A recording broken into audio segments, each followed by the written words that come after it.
the show. I'm going to close you guys. Can't see you anymore. We're going to chat about tonight's NXT. So here we go.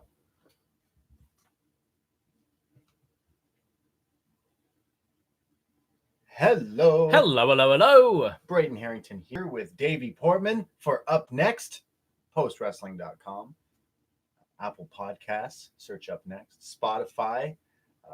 Damn, there's so many places. But live on youtube.com/upNXT, where we go live Every Wednesday, 10:30 Eastern on YouTube. Yeah, we watch NXT in the Wednesday Night Wars because we're your NXT friends. Friends, and we do NXT. So I know a lot of people, I think, watch NXT. That's the show they watch second. They delay it. We're the opposite. We do this NXT podcast, and then we go back and watch AEW for our Patreon, where you can also find us, patreon.com/upNXT.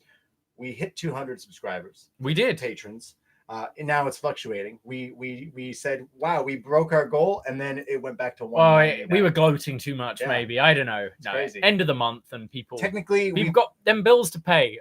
They need to make rent. Technically, we've hit 204. Technically, we've actually hit 206, I believe. This amazing month. 206. This month, yeah, almost like 205. Yes, but we're not. We're still fluctuating. We are, yeah. But thank you everyone supporting, because we do this Wednesday night NXT show. But on the Patreon, we do so many other shows. So it's been awesome, and it's been wild. We did a show last Saturday for this very feed, the free feed, for Worlds Collide.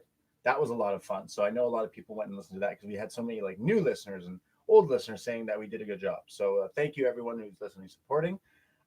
So what's going on? Not much. Yeah. Not really much to say about this. We had the Royal Rumble. We did have the Royal Rumble. Yeah, we went live on that Hot Mic app. Yes. And we had people come in and join us, and we got to watch the Royal Rumble live, and people could like watch it live with us. We're going to be doing probably more of these things. Yeah, people seem to really enjoy that. So download the Hot Mic app for free, and when you subscribe, use our code upNXT, just like the show, upNXT. And we're hopefully going to be doing some more watch-alongs next month with like Elimination Chamber and maybe the show that must not be named, right, or of course, all of that. Hopefully for Takeover Portland as well, if you want to watch with your NXT friends. But we watched the Royal Rumble, and it was awesome. We don't really talk about main roster on this thing, but Edge returning in the Royal Rumble, I lost my mind. One of my favorites of all time. We're in Toronto right now. He's billed from Toronto, even though he's, I'm pretty sure, Orangeville, but, yeah. You know, it's okay. I've read his book, and he talks about being in Toronto a lot, in downtown Toronto. So I lost my mind. I didn't believe it. It was like ghosts. You don't believe it till you see it, in my opinion. I mean, the rumors have been circulating for months. It's wrestling. Now, never say but never. It's still like, how many rumors every year are like about The Rock, about Punk, about Austin, about all these people. Crazy. And I'm like, all right, okay. Until I actually see it, exactly. That's when I'll believe it. Exactly. And what a moment. I've rewatched that clip so many times. Yes, on this day I see clearly. Yeah. Everything has come to light. I've been banging that a lot. Oh yeah. Morning walks to work. Now I'm going to Tampa. Right. I'm hoping he has Alter Bridge there live for his entrance. Yeah, he should. That would be sick. They're not to get. I think they have a different members, but yeah, they'll work it out. I used to love if it's for Edge, they'll do it. I love they'll that get album everyone. Because of that song was on it. Yeah, like I bought the CD because of like metal. Because of that song. Yeah. They had other good songs they used for like different WWE stuff. Sure. And yeah, Edge coming back. One of the craziest reactions pops I think ever in history in wrestling. Has to be because no one really. I think a lot of people think of it the same way. You heard rumors and stuff, and he denied them, but it's a seeing. You have to see it to believe it. And when you did, you're like, holy shit! And him coming out, coming out there, and his first reaction.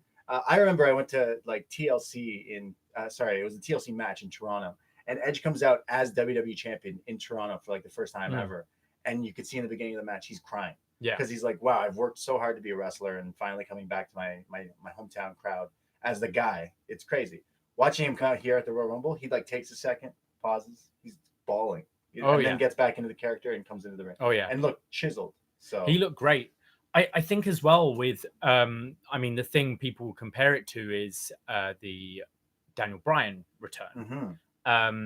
because we had it with Shawn Michaels all those years ago, but like protocols were different then. Like now you really, really need to be medically cleared by a lot of people to go out there. And when Daniel Bryan came back, they kind of spoiled it during the day on Twitter. Like they made it a public announcement to get people to tune into SmackDown to watch him give his speech. And then they like shot the angle at the end there. But this was, we've heard rumors, we don't know for sure, and wham, straight into a match in the Royal Rumble. Yeah, we're watching the Rumble because we're roommates. We watch all wrestling. Our friend Sam was over as well. We were watching the Royal Rumble because it's the most fun. We did a Rumble game. Yeah, you won some money on Charlotte, I think. Yeah, 150. I won our thing because I drew Drew. I drew Drew. And then you said out loud, you're like, this is the first time in the men's Rumble. This is the first lull in the match. Something really needs to happen here. The numbers count down. Number 21. You think you know me, and it's Edge, and we're like, Well, I think it was the best booked Rumble for years. I know a lot of people were negative about the Brock thing. I really wasn't, because we've already had a Rumble in the night. We've already had the women's Rumble. Yeah. You want to make them different, and I think having the first half of that with just Brock, it breezed by. It was still the same time. The Rumble was actually longer than the men's Rumble last year, because when I did John and Way's like Rumble game, for our I just looked what the time was for last year, and it was 57 minutes, and I believe this year's was like 60 minutes, whatever seconds. Yeah, but it felt so quick, and I think if Brock was just throwing out your like fucking Curtis Axels and those sort of guys, whatever, like.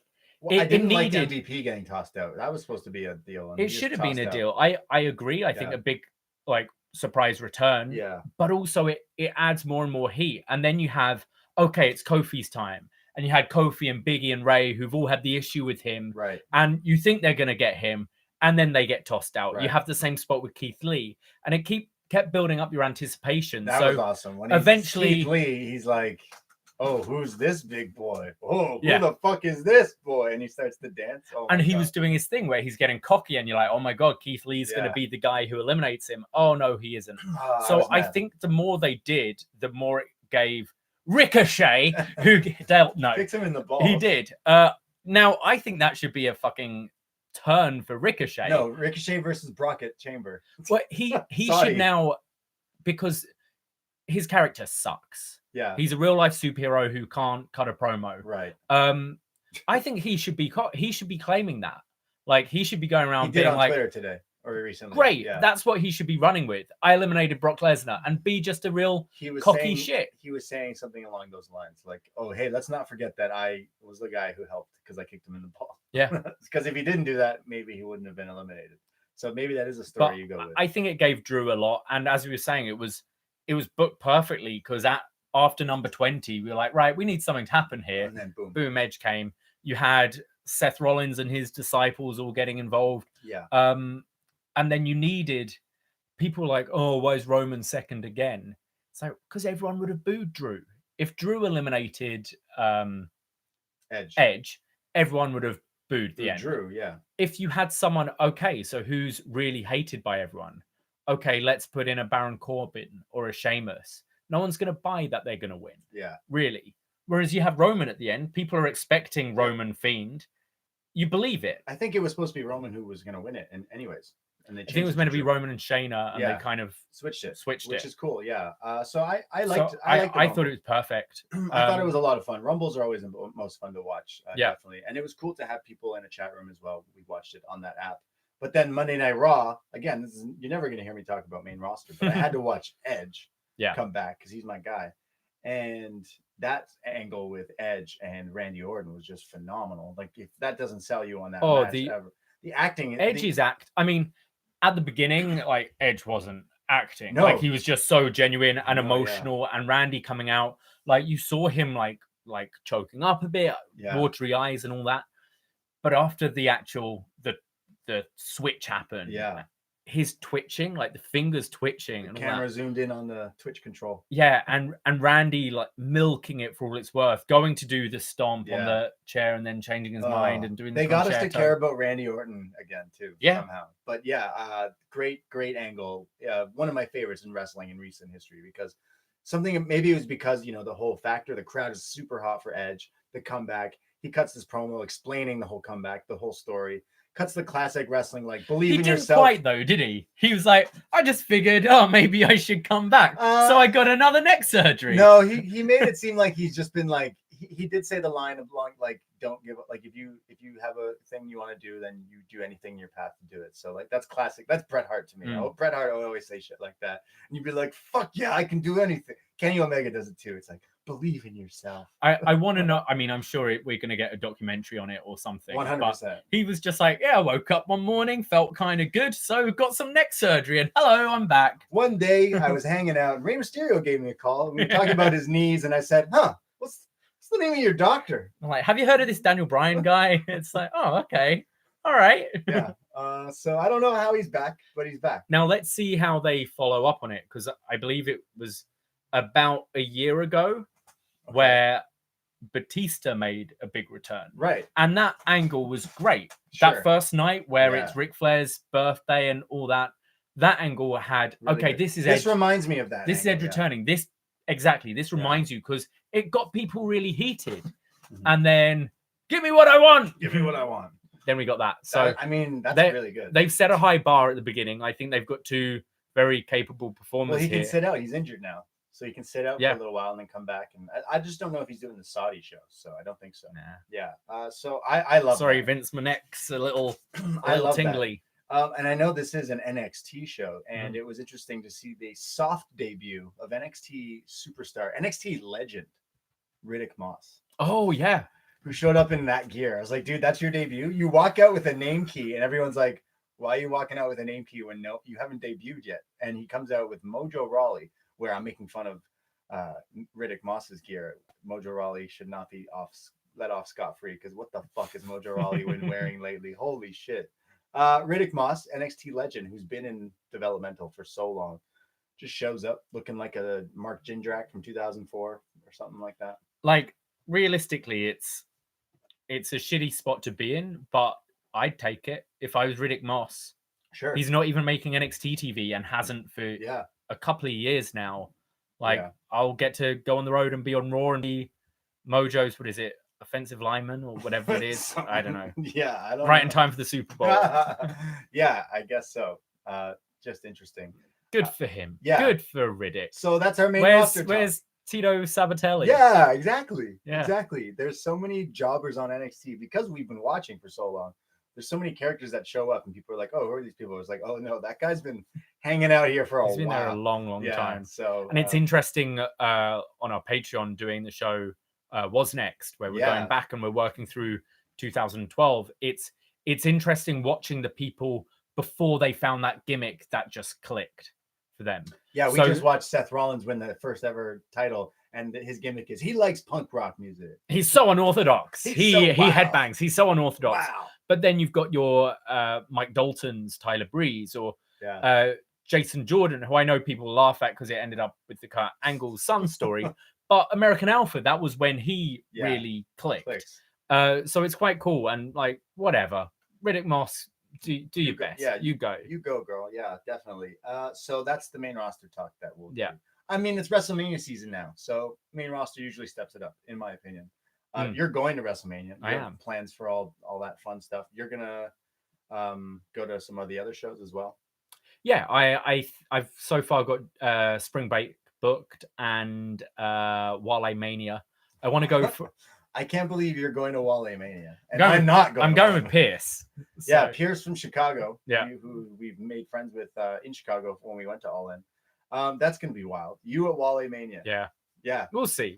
I can't wait. I want to go to a day show as well. There's like what's it called, Accelerate, and there's the Shingo's Joshi show, and hey, there's that DDT Joshi show, which I guess we should talk about a little bit about DDT, because DDT and Noah kind of made some news today in the world of pro wrestling, because everyone's been kind of thinking about or guessing about, I guess rather, about NXT Japan, because there's the NXT UK, and it seems like Triple H wants to get his paws on the indies. He wants to kill the indies, as they say. He wants to global localization, global domination. Yeah, global.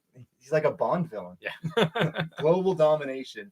And there's rumors that they tried to buy like all these like Stardom or all these other companies, and now it seems like Japan's like, nah, you ain't gonna do what you did to Progress and the UK and all that to us. So it seems like Japan's kind of standing their ground. So we were talking, you told me about this earlier because I'd heard about the Dragon Gate talk. Yeah. And I know a lot of people, especially our friends at the BWE have been shitting on like what WWE have done to the UK scene and stuff.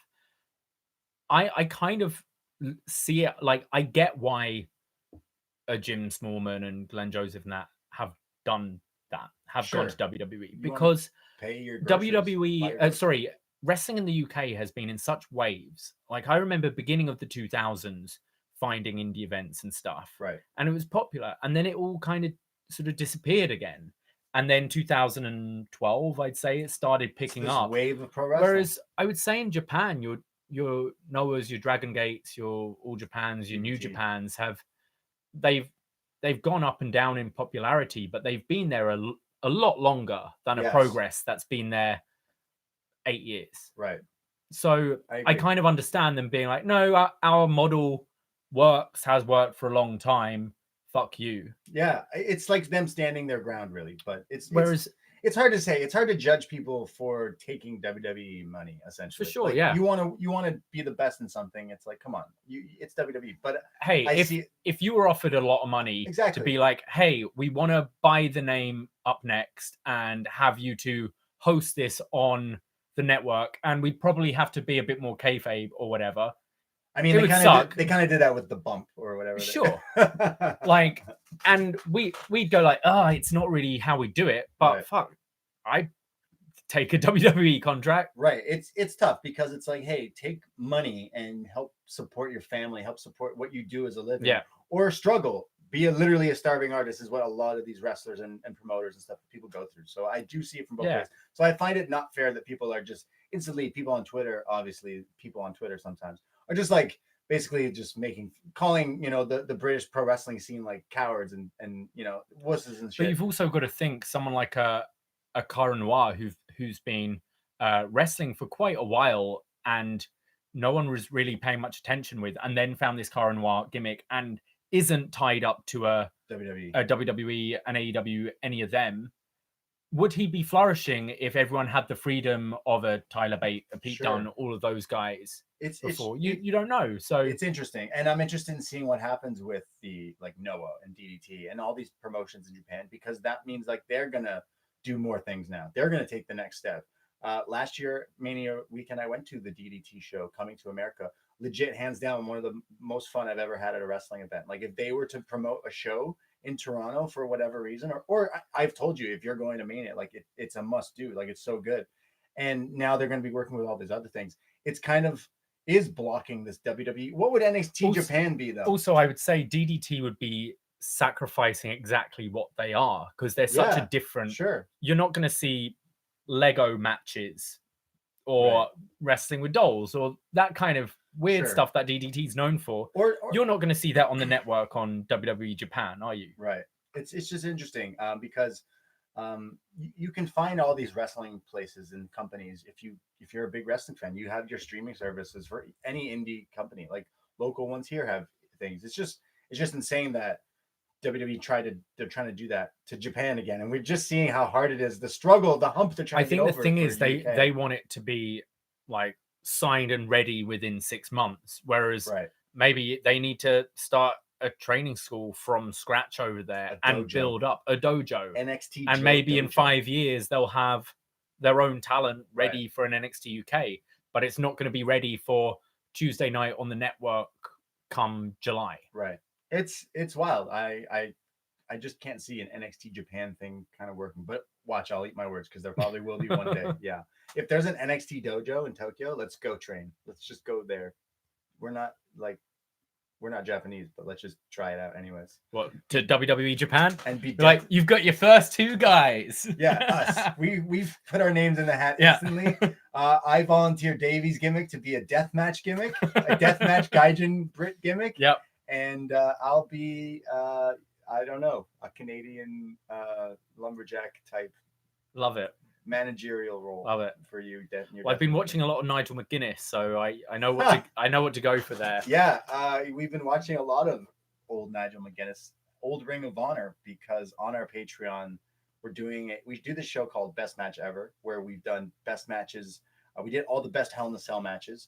We did best TLC match, where we watched literally all the TLC matches and picked out and reviewed and chatted which is the best. And why it's Jerry Lawler versus The Miz. Yeah, exactly.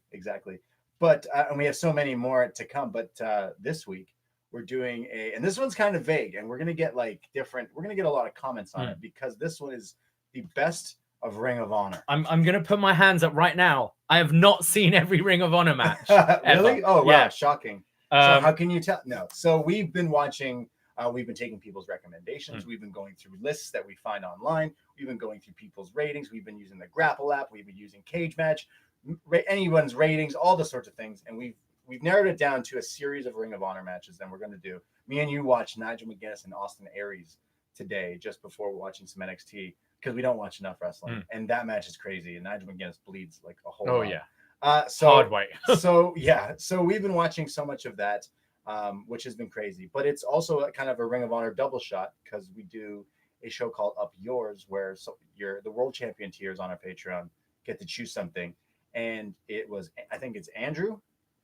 Andrew, who's from Cape Breton. Wow, crazy. Not Cape Cod. No. He chose Ring of Honor, a pay-per-view from 2007, I believe, called Man Up, which is main evented by the Briscoes versus Steen and Generico in a fucking ladder war. Yeah, so, I can't wait. I think I've seen this before, but I can't wait to revisit it.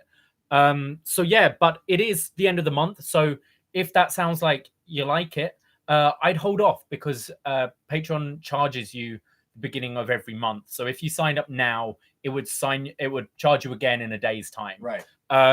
So sign up on February 1st. We got loads coming out next month. Because I'm going to tell you right now, if you sign up on February 1st, in February, we're doing a best match ever. February, Valentine's Day, we're doing a best match ever, Bret Hart. So we're going to go and watch all the Bret Hart matches, all of them, every single one. No, we're going to watch the top Bret Hart matches. I thought we were doing the best of Greg the Hammer Valentine. Oh, yeah, we should have.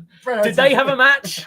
They must have had a match. They must have. Okay, we're just analyzing Bret Hart versus Greg the Hammer Valentine. I have a few Bret Hart ones that are in my mind. Yeah. That I think I'm already going to choose, because usually we argue which one we like best. We did a best of the Rumble, best non-Rumble matches, and we had different choices, which is cool, which is great. We've differed a lot. We differed a lot. So Bret Hart celebrating Valentine's, and I foresee us doing an Edge one down the line, just because the dude just came back. So and so many other shows. So more was next. We're going to do another Bond review, more episodes of Up Yours, where you get to pick our world champions, what we're going to review, and load of exciting shows next month. And of course, every Thursday we do the AEW Dynamite review as well, in the Up Next row, where we talk about both NXT and AEW Dynamite, and usually talk about our hangovers from the Wednesday night prior.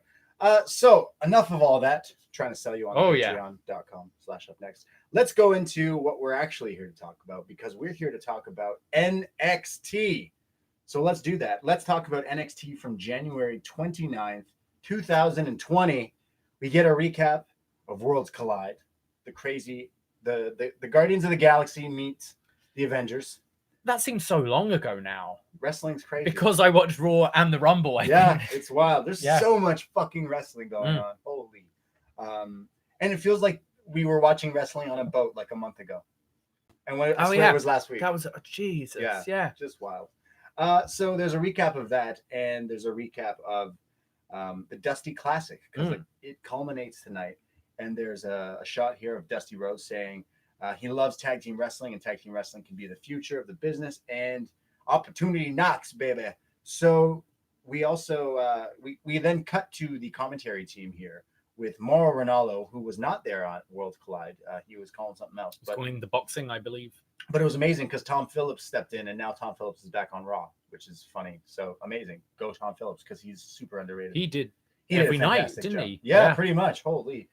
Yeah, he said that he should get a sponsorship from Halls and all these cough drop things because he lost his voice.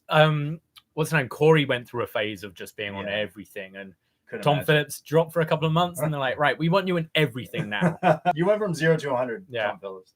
And there's Mauro Ranallo, Nigel McGuinness, the guy we were talking about earlier, and Beth Phoenix. And Mauro instantly like throws to Beth saying like, hey, thank you for actually showing up here tonight, Beth, because we want to talk about celebration, but celebration has turned to tragedy.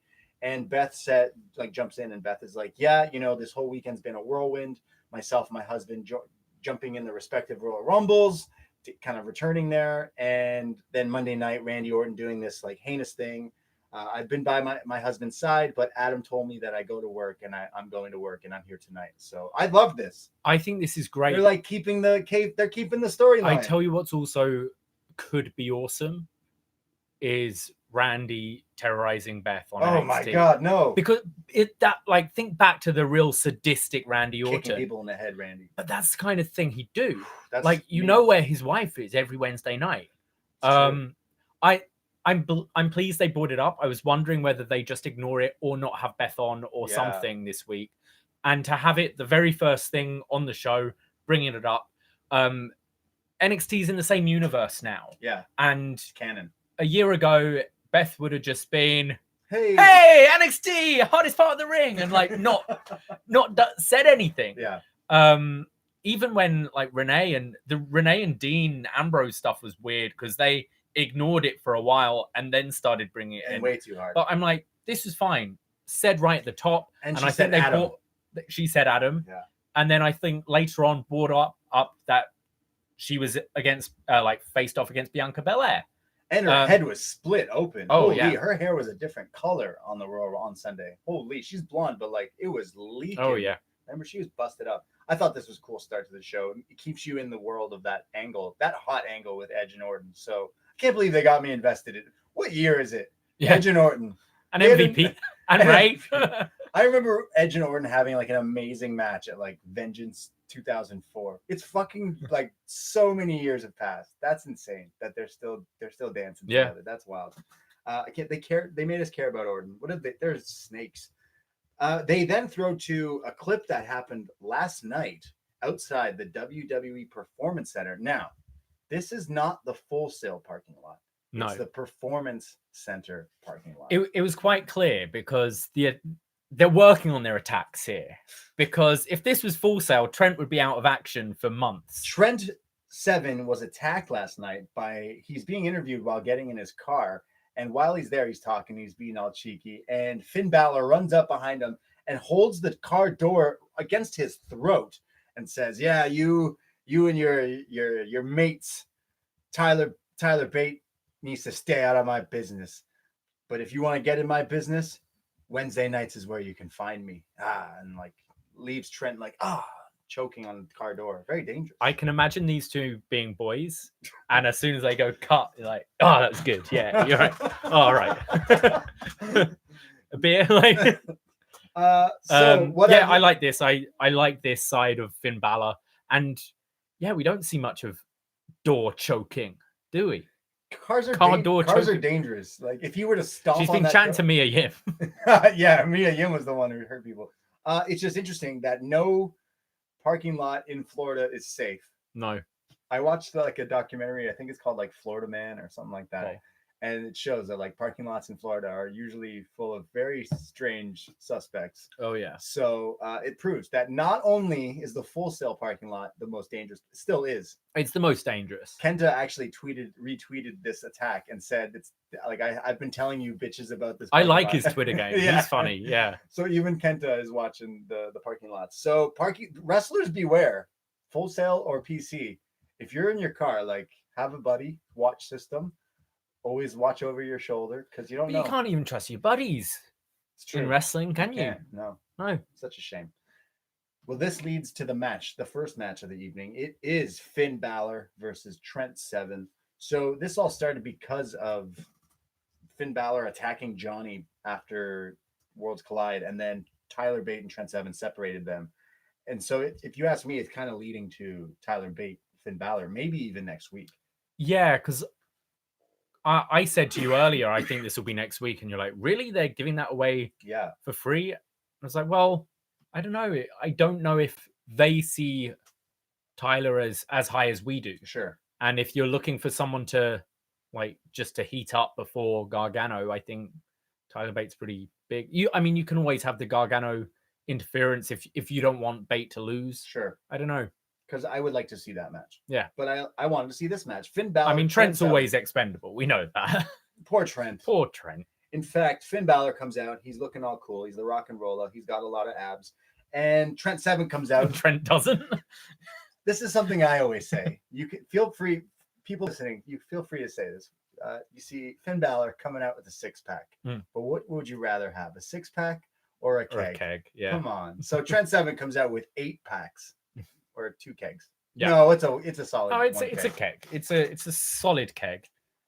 Trent Seven walking into the ring is attacked during his entrance by Finn. This Finn just doesn't give a shit. He's the honey badger and he's attacking. He attacks him. As he's beating up, he again says, he's like, yeah, you stay out of my fucking business. Yeah, fucking, he's beating him down. Get out of my fucking business. So Finn just beats him up. He's stomping him and just, and then they get separated by the ref. And then Trent finally gets to his feet, and Trent's like, all right, I'm going to take my thing off. And Trent then turns around again. His back is turned to Finn, and Finn's like, well, fuck you then, and then attacks him again. Trent looked like such a div here. Yeah. Like, he must really love that towel. He's really, because he's like, oh, I've really got to put it on properly, but I've got to. You just rip it off at that point. Wow. He's already jumped you twice. You get twice attacked. Today he's jumped you. So you're attacked again, and he's getting stomped again. But Trent's had enough. He gets up and he hits these crazy chops to Finn, and Trent's chops are underrated. I love Trent's chops. Yeah. In fact, at the end of this match, you see Finn's chest. The fingerprints are, there's like marks of Trent's hands in his chest. It's crazy. So he tries to fight back, but then Finn drops him, and then Finn hits kind of like a great Muda flashy elbow type drop, and then a sling blade. And then again, Trent is like, nah, get the fuck away from me. And then chops Finn in the throat. Yes. Which is crazy. Love it. Taking an actual chop to the throat doesn't sound fun at all. They go to break, but it's P and P. And then we see Finn just putting different types of submission holds and just being a real bully, like Dick style heel to Trent. And when they come back from break, there's a DDT from Trent Seven, the classic fake out DDT, but only a 2 count. He then gets a little bit of offense where he goes on fire with a Snapdragon, and then it's the Rainmaker, but it's the 7 Stars Lariat. 7-star Lariat, yeah. And I've watched him in FCW, and he's won with this before. But Finn Balor, ICW. Yeah. What did I say? FCW. Yeah, I meant ICW. Sorry, the Scottish guys. Yeah, not Florida Championship. yeah, from years ago. Yeah. So the 7 Stars Lariat from Trent, but it's only a 2 count. Trent tries to gain more offense, but then Finn somehow hits the John Woo dropkick, the shotgun dropkick, and Trent Seven goes flying, and his head he gets hit so hard he goes under the bottom turnbuckle, and then his head hits the bottom of it, and that's how he gets hit. Holy shit, this looked crazy. This like knocks him out. He's already out, but Finn goes to the top, hits a coup de grace, and just crushes him. Like, gets so much air and so much force. Finn does the stomp better than anyone, I think. Every time I see him do it, and he's been doing this for years. He looks better now, though. I think because he used to kind of float more because he was the baby face. He'd do it kind of nice, angelically. Whereas demonly. Whereas, well, now it's more like a demon. It's just vicious. He's killing you. And you watch it and you go, how does that not hurt at all? Yeah. How do you take this move? Like, you flex and do all that, but you land on the arms. You see some guys put their arms up, and I'm like, I don't want someone jumping on my arm. That looks like it hurts. That looks like you could break it. I always thought Low Key did the best one, or whatever you call him, Senshi. He had a million different names, and he always did it awesome because he would kill people. But I think now watching Finn do it in 2020 here, this looks so killer. Yeah, and they've done it to each other many times, but this looked awesome. But that wasn't done there. The coup de grace instead of going for the cover, heel Finn picks up Trent Seven and hits the 1916 and just drills him. Trent Seven sells it like he dies, and Finn Balor pins him. So he's been doing this a lot where we all know coup de grace is his finish, and he's been picking him up, and to add insult to injury, they're building this up for Gargano to then counter the 1916. The coup de grace is going to land.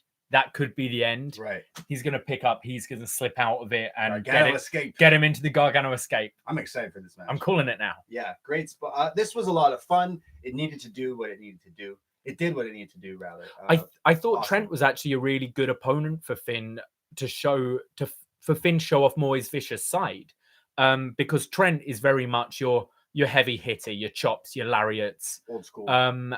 And Trent is also a bigger guy that can take this kind of abuse as well. So I thought it was great to heat up Finn and get Finn to look way more dangerous. I missed it though. Normally, for the last few weeks, Nigel, every time Trent's been out, he's compared him to Jeff Hurst, who you won't know who he is, but he is the hat trick. He scored the hat trick when England won the World Cup against Germany in 1966. Right. And sorry, I don't know that. I have no idea why he's comparing him to that guy. Weird. He's like, oh, he just reminds me of Jeff Hurst. Why? He looks nothing like him. Oh. No. Oh. It's weird. That's weird. And like listening to the BWE boys as well, they're like, I don't know what he's on. Because he keeps coming back. Mate, and he's old, but he loses. But he doesn't keep. If he came back and won 3 matches in a night, all right. Yeah, he's gonna maybe. Yeah, Trent. He sees it in him. I guess. This was fun. It was cool. They obviously kind of know each other in some regards here because they've worked so many similar shows in the indies beforehand. Yeah. So it was fun. It was cool, and it did the job. It makes Finn Balor, like you said, look more vicious. He comes off like a different character in this NXT. Oh, completely. He's come into it because in the main roster he was not doing it very well, and now he's proving that, hey, I can fucking do this shit. And I'm stoked for Gargano Finn, and they got me. I think it's such a good pairing for Balor because I've said he has not had a blowaway match for me. Right. Since joining the company, I'm including NXT there. Sure. He's not had a blowaway match. A classic. You mean. Yeah. Yeah. He's not had any that I've enjoyed his matches. I've seen a bunch of them. I've loved getting into his demon entrances and stuff. So for you're takeovers. Saying that's changing at I think like if Johnny Gargano can't get that classic out of you, I don't know who in that company can. Facts. And yeah. I'm loving the character. I'm loving this new aggressive side. And yeah, I think this could be fantastic. Yeah, I agree with you. Take my money. It's been sold to me since he attacked Gargano. Yeah, because you're right. Gargano doesn't miss. No. If you come at the Prince, you best not miss. But Gargano, I mean, he might miss and lose a match, but the match is going to be crazy. Oh, Gargano will lose. Let's face it. Calling it now. It's Johnny Gargano. No, calling it now. Johnny winning. Come on, fuck you. Yeah, I noted that the fingerprints on Finn's chest. Oh yeah, crazy. He had like scratches one side and just a paw print on the other. Crazy, just insane. Backstage, we have Kathy Kelly with one of the teams that's in the main event tonight for the Dusty Classic. It is Kathy with the Broserweights, Matt Riddle and Pete Dunne. And Matt Riddle says, "We're gonna win tonight. Can't you see the love and care in my best friend Pete Dunne's face and eyes?" And it cuts to him, and Pete Dunne just has all the love and care. I love this. We attempted the pose on our. We YouTube. Always take a thumbnail for our YouTube. Yeah. We edit it later, but we always do a silly pose. So we attempted the Ben Solo challenge. Yeah. The like shrug.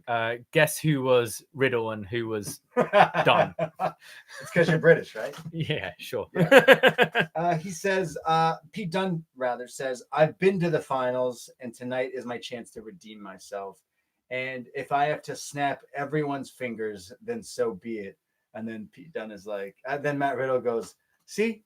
This guy's the life of the party," which is my favorite Planet. Well, he's also like, "Oh, a bit extreme, but I get where you're going at there." This is very realistic because before they're doing the comedy thing with the like, "I want to be blunt," and he's like, but here he's like literally like, "Okay."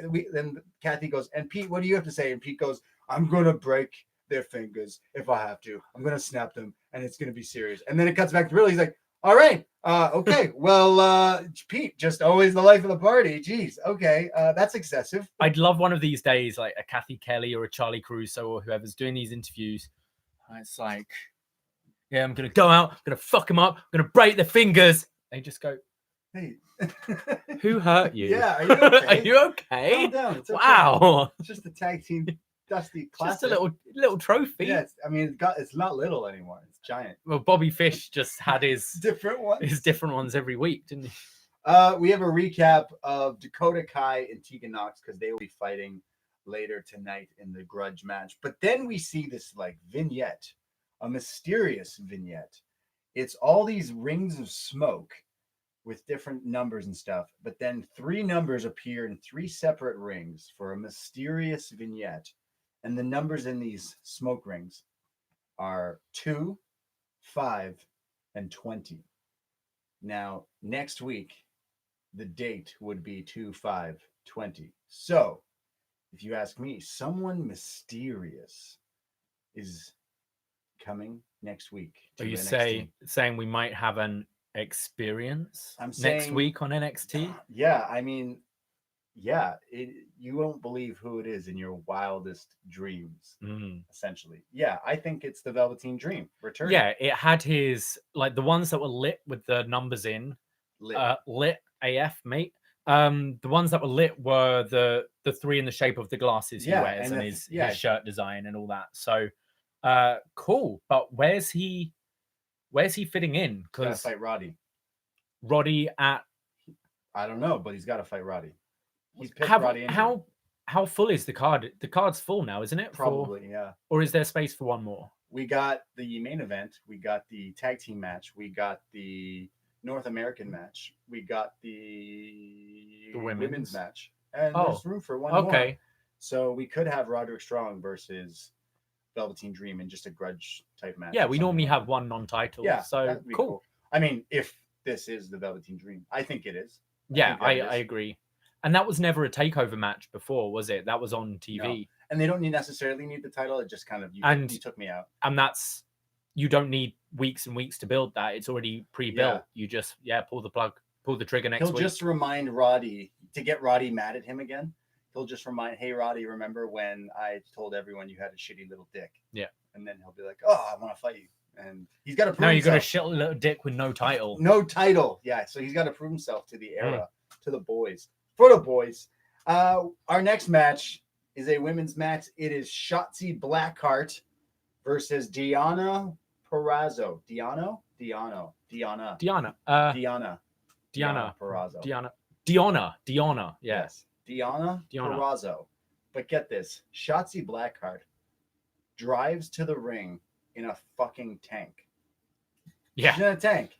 She's in a miniature tank. Miniature tank. Imagine like those little toys you can buy for like what rich kid, if you ever had a neighbor who was like rich in the suburbs and they had like these like miniature cars that like you would drive, like, literally that drive. It's like that cars.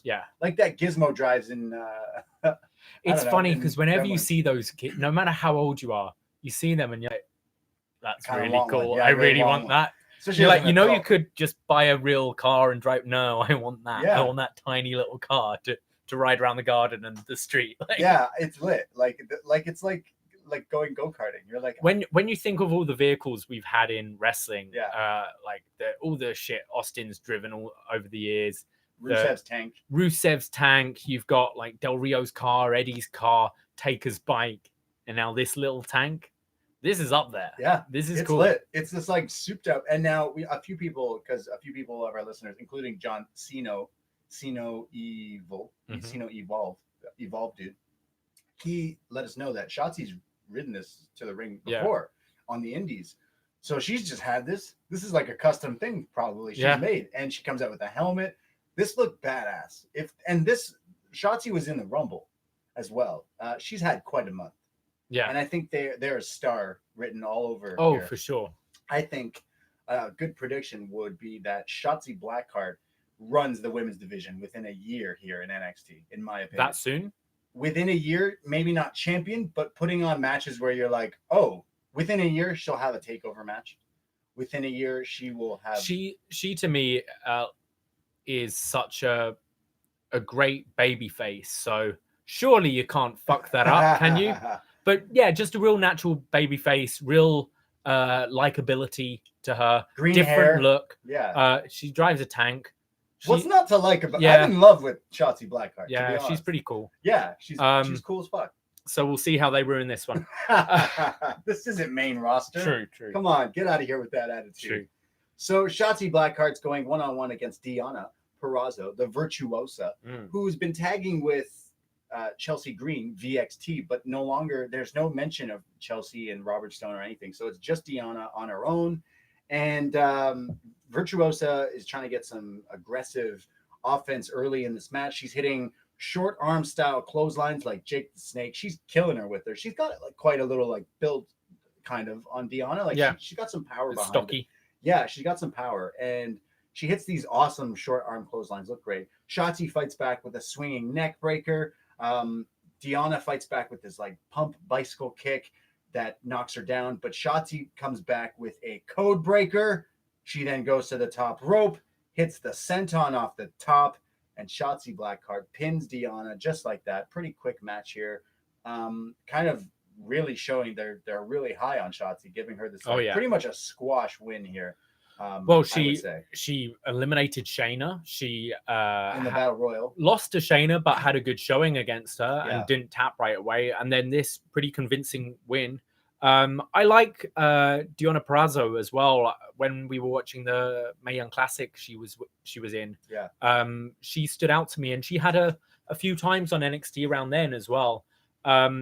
So I feel she's just in a bit of a limbo, and I would she's been on Main Event and Raw and all that. But I would like to see her come out that and move up because I think she's good. But imagine she didn't sign like a year ago. She would have been like hot stuff on the Indies, considering the Indies kind of died out, and she would be like taking that claim. But instead, she signed it. They kind of not used her for so long. Yeah, so it is weird to see that. I do like Shotzi though. I love the question mark kick. I think they called it, which is she kind of. It's hard to describe. She goes to a kick and it's almost like a fake out. So her foot flutters, so you don't know where she's going to kick you, and then she kicks you in the head. Right. It's like but it's like I think it looks like she's going for the chest and then bam. It's a Power Rangers. Exactly. Power Rangers move. It looks awesome. Really cool. And then after the match, Shotzi hops back in her tank, drives it up. They should sell these. Talking about like $6,000 titles for the Fiend. Oh yeah, $6,000. You should get one of these tanks. Yeah. There's no reason. Did she put a helmet back on? Yeah, of course. Safety first. Of course. Kids, wear your helmet. There's Undertaker just whizzing down the ramp at like WrestleMania 17, like that really long ramp. Just no helmet, no helmet, no anything. And then Shotzi just puts a helmet on. It's so cute. I love it. Yeah, she drives up the ramp. Just awesome. So this character, I think, is someone people can get behind. I think. Let me know if I'm wrong, because I see kind of star written all over, and not because she has green hair, but she's got something definitely. Up next is Keith Lee. He has a new title that he won last week. Talking about Shotzi having a good month, I think Keith Lee's been having a good month. He got to win the title against Roddy last week. And then this Sunday, he faces off against Brock Lesnar, past Sunday, I mean, in the Rumble, which made a lot of people's news there because it was so epic to see them kind of clash. So he comes out, he says, yes, greetings and salutations. My name is Keith Lee, and I am your limitless NXT North American champion. I am a game changer and a prophecy ender. And everyone wants to know what's next for Keith Lee. Well, I'm going to tell you. And he is interrupted by Damien Priest. Oh. Damien Priest comes out. He's a little mad. He was not in the Royal Rumble. He comes out. He says, hey, Keith Lee, I don't know if you know this, but I'm a vampire. He does not say that. He says, I don't know if you know this, but I really like taking things. So if you ask me, it could still mean taking blood. Yeah. He says, I like taking things that are meaningful to people. Like, and I quote, groups of women or priceless possessions. Very strange line. Did not really like that line. I wanted him to Did he say I like taking groups of women? Groups. Yeah. I mean, I knew I loved Damien Priest, but like strange, weird flex to just pull out on wrestling. Like, I don't know. Who is it? Because he's been watching RVD. No, maybe yeah. On Impact, and he's like, well, no, he has had them in his vignettes and stuff, hasn't he? Yeah. But he needed to finish the sentence. Yeah, I think so. He just said, I like taking groups of women. Yeah, it's weird. Which is, I think that's a crime. Like that's not how I would say to you, hey, Davey, you should have seen what I did last Friday. I took a group of women. I like took them where? I took a group of women to the Cub. I took a group of women to the theater. I took a group of women back to the BDE. To the BDE, yes. I took a group of women. But where are they? Where are they, Damien? And he likes taking things that are meaningful and priceless possessions. And right now, that's what I want. And he looks over to Keith Lee's shoulder, the NXT North American Championship. He says, so Keith, how you gonna give that to me? Which also negates what he just said. He says he likes to take things, and now he's asking you to give it to me. Take these women now. Can you give that to me, please? Just strange promo. I wanted to. Did you notice how he was holding the mic as well? He was holding it like how he was holding it like a bat. This. He's holding it like a vampire. I've been watching the new Netflix Dracula. Okay. Maybe that's what he's getting the inspired. Like it's like a brandy glass, but it's upside down. Yeah, because we see like Xavier Woods holds it like a chalice. Like yeah, that's how I'm explaining to the YouTube room here. Yeah. And Dean Ambrose. I don't know if he does it as Moxley. No. Dean Ambrose used to hold it like that. But yeah, I think it's because he's upside down. He was holding it like this. I think it's because he's a bat. Oh yeah. I swear, this is like a subtle. I'm not giving up on this. Tell me I'm not fucking wrong. He's a vampire. He is legit holding it upside down because he's a bat. Okay. They're gonna go so in depth about this bat thing. It's gonna be wild. It's gonna be crazy. But so far, he likes taking. They're gonna have an event outside during the day, and he's like, I can't do it. Sorry, I can't do WrestleMania. I can't explain why, but yeah. That's it. There you go. I can't wait to see more vampirisms, but I digress. He says, I want this title, so how are you going to give it to me? But before Keith Lee can respond, Dominic Dijakovic's music hits. Dijakovic comes out and he goes, Wah! No, he doesn't do that. I wish he did. He comes down. He says, whoa, Keith Lee, me and you have been through some battles and you deserve that North American Championship, but if anyone's going to challenge you for that, it's not going to be bootleg Marilyn Manson. Oh, see how he didn't call him a vampire so that it can get it's all yeah. Do you think Damien Priest knows how to remove his own ribs? I love how that rumor is worldwide. You heard about it, right? Oh, for sure. Okay, cool. Every kid has. I think kids that don't even know who Marilyn Manson is heard that. Yeah. And we don't even need to say it. We're gonna get a message like, "What the fuck are you talking about?" Yeah. You know, you don't even need to Google. You know. I thought Dijakovic actually sounded pretty good here. It made sense. Yeah, but we haven't really heard him on the mic. Yeah, we haven't. And I thought he sounded pretty natural and. Yeah, got his line in without sounding cheesy. Like sounded pretty cool with his insult. I don't remember him talking a lot. No, even me neither. In Ring of Honor, I think he was with Truth Martini, who did the talking. Okay, I believe. So, yeah, it's good. He calls him a bootleg Marilyn Manson and says, "Keith Lee, it's gonna be me. I want the title shot." And now they're all arguing. And Keith is like, "You know what? I think I'm gonna leave you all to deal with this. I don't care. I don't give a shit about this."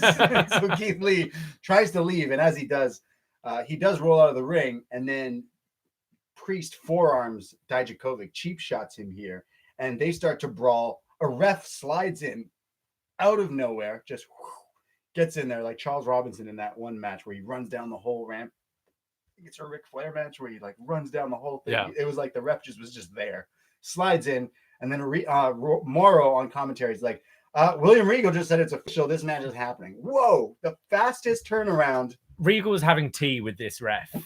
It's like, well, go on, lad, get the fuck down there. Go. And tell them it's official. Go. And William Regal is the quickest considering like we have contract signings for matches, but really we can just literally go matches now. You didn't even have to come to the what did they call it? The perch? The perch. The perch. You didn't even go on the perch. You're right. Mm. We'll see Regal later. Yes. But he didn't even go to the perch. However, this match is now official. It's not officially a number one contenders match for the North American Championship, but it's pretty much a number one contendership for the North American Championship. Yeah. So Dominic Dijakovic versus bootleg Marilyn Manson, Damien Priest.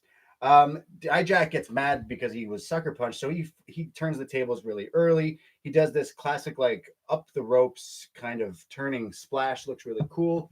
But they're fighting on the outside early on, and off the steps, Priest gets Dijak up in the razor's edge and then dumps him like on the apron. Yeah, kind of like a power bomb on the apron, but razor's edge. Looked awesome. And then they go to commercial break. When they come back, Dijak is somehow fighting back, hits his like vertical suplex throw thing, but he's doing it to both of these guys are huge. Like they're like 6 something each, and like they're big lads wrestling essentially. Oh yeah. They're just like really tall looking dudes, and he throws Damien Priest like nothing. He's just flying through the air like a bat. Then Dijak goes for like a choke bomb attempt, but it's kind of like Damien Priest likes that kind of shit, and he's like, no, you're not hitting this on me. And hits a flatliner on Dijakovic, but it's only a 2 count. They get to their feet, and then Dijak hits the choke bomb, gets him high in the air, but only a 2 count. Dijak then tosses Priest to the outside. And again, this guy's like, what, 6? Is he 6'7"? I don't think he's 6'7", but he's 6. He's a big lad. He's a big lad. Dominic Dijakovic hits an Asai moonsault to the outside on Damien Priest. Holy shit. This guy is incredible. I've seen him do it before. I've seen him do it a million times, but holy. Every time it's so impressive. You are a big dude. Holy shit. So he hits that. They go back in the ring, and he goes for like a springboard like tack, but then Priest gets the hand around the throat of Dijakovic and then hits him like with a springboard assisted crazy choke slam from Damien Priest, but Dijakovic kicks out at 2. Just crazy. Only a 2 count. There's a spot where Dijak is on the outside and Priest hits like a double step up tope con hero where he flips to the outside. And this guy is also 6 something. Just insane. These guys are killing each other. The crowd here at Full Sail is going nuts. They go back into the ring. There's a spin out enziguri forearm combo. They're both down. NXT chants. And then they go to the top rope. They're fighting, trying to get each other off of it. And from the top rope, Damien Priest hits a poison avalanche Rana to Dijakovic, but it's only a 2. What? Poison Rana off the top from Priest. Just crazy. But it wasn't enough. As he picks him up, he's wondering what to do. Dominic Dijakovic picks him up on the torture rack, which then flips him over and connects with the knee. The feast your eyes, and Dominic Dijakovic pins Damien Priest. And awesome match. What a banger. This is a real fun match. Yeah, what a banger here on Wednesday night. This was a lot of fun. Both these big lads pulling some crazy shit out. I got to think, if you're a lapsed fan who maybe hasn't watched since like WCW went out or whatever. Sure. And you're flicking through and you see 2 guys of this size doing this kind of thing. I'll throw Keith Lee in there too.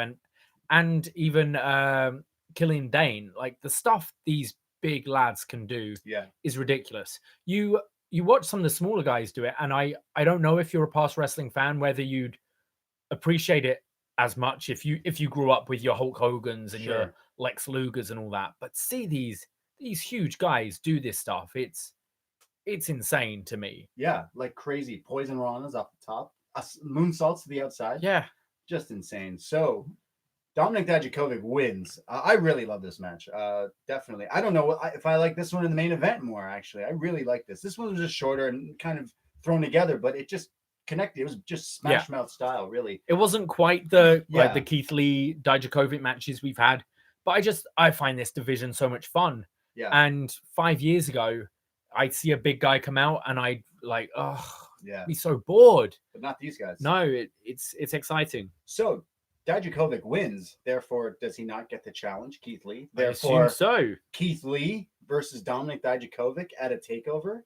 That's Jeez, that's going to be crazy. I was thinking they held that off for like the rubber match, the rubber match at Takeover Tampa. Yeah. But it seems like they're going to do this at Portland. So, yeah, I don't. This Takeover is going to be crazy. Do they? Are they ever? Not, unless like, they might. I mean, Lee seems such a star now. fuck. They might have something even bigger in mind in Tampa. You could be main eventing, essentially. Who knows? Title for title. Who knows? Yeah, it looks crazy. But I can't wait to see this. So if this is happening at the time we're recording this on Wednesday night, it's not official, but it could have been announced by now. So looking forward to that as well. We have the grizzled young veterans backstage. They're taping up. They're ready. They're doing push-ups and high fives to each other as they do the push-ups. There's the highlights of them in the Dusty Cup, and they've beaten Kushida and Alex Shelley, and they've also beaten the Undisputed Era. So they've beaten two big teams here, essentially. So they're ready to win tonight. We have Tommaso Ciampa backstage with Kathy Kelly. He says, Kathy, at Takeover Portland, Goldie is coming home. And tonight, Daddy makes sure of it. And then he holds up this like metal pipe. He borrowed it from Rey Mysterio, probably. Yeah. And we go to commercial break. And when we come back from commercial break, we see like outside this like weird like hallway thing that's kind of outside of the venue there, the Full Sail thing. It's Bobby Fish, Kyle O'Reilly, and Roderick Strong all laid out, like just dead. They're just knocked out. They're just knocked out. And then we see someone coming around the corner, and it's Ciampa, and he has the pipe in his hand, and he just drops it, and it lets it clangs and bangs. And he's like a little scuffled. His shirt's a little ripped up. He then walks through the Full Sail, like the side door thing. It's kind of the door where Aleister Black kind of like walks through the side things. So he's already looking fucking badass. Can I just say, interrupt there? Yeah. It's kind of scary when you actually think about it. He's got this pipe, and these people, they're not like, oh, he hit my arm. They weren't. They're knocked out. So he's just smacked these three guys in the head with a pipe. Yeah. Okay. Glad you're really you're keeping score. Yeah. Realistically, that is what he's done. Like that's why they don't show it, because he's cracked these guys in the skull with a pipe. This is how I think it went down. This is how I imagine it. They're all hanging out outside. One of them's either vaping. It's not Kyle. I don't think it's any of them. So there's some reason all three of these guys are just hanging out outside in this one spot. And he comes by with the pipe and goes like the high five thing. Yeah. Or the pipe to the temple. I've seen a lot of horror movies, and a fucking swing to the temple is usually in the Rob Zombie's remake of Halloween, the kid Michael Myers in the beginning of the movie swings an aluminum baseball bat at a guy early in the movie, and then the guy drops to the floor and twitches and like leaks blood. Yeah, and it terrifies me because it's not a knife. It's a blunt swing to the temple. Yeah, so I think that's what Ciampa did to these guys. Yeah, I do too. So much violence, which is terrifying. NXT. So he walks after knocking, like this is almost attempted murder. There's a lot of that. It could have gone so wrong. They could have been like, Ciampa, you've sent them all to the hospital with like nerve and like maybe concussions, brain damage. Like, like what are you doing? You could have just challenged the guy. You could. There's so many things you could have done, but alas, you decided to take a pipe and smack it across three dudes' heads. So holy shit, fuck that main roster crap, man. This is what we do in NXT. Rey Mysterio was beating Lesnar up with that pipe a few months ago. He never went for his skull, though. Maybe he'd be Universal Champion if he did. Or WWE Champion, isn't it? Ciampa walks through the Full Sail like side area looking badass. He's like got a ripped shirt. He's looking jacked, by the way. I say this all the time. He's just a beast. He sees a table and he grabs it and he starts dragging it to the ring. He walks out through the side like entrance thing of the ramp. He's now in the Full Sail audience, the crowd, drags the table into the ring. He climbs up into the ring. He sets the table into the middle of the ring. He takes out this like yellow spray paint, sprays a giant X in the middle of the table, and then he rips his shirt off like Hulk Hogan. He then grabs a microphone. He's lost his goddamn mind. Yeah, essentially, yeah. He looks very terrifying. He says, "Oh, Adam Cole," and it cuts to Adam Cole in the back finding Undisputed Era, and he's like, what the hell happened? What's going on here? And the referee, I think it's Drake, who's like, someone attacked them. And he's like, who attacked him? He's like, he's in the ring. Go to the ring. So Cole then runs to the ring, comes out on the ramp, and he's got a microphone. And he says, who the hell do you think you are, Ciampa? You get injured and you want everyone to feel sorry for you? He goes, no.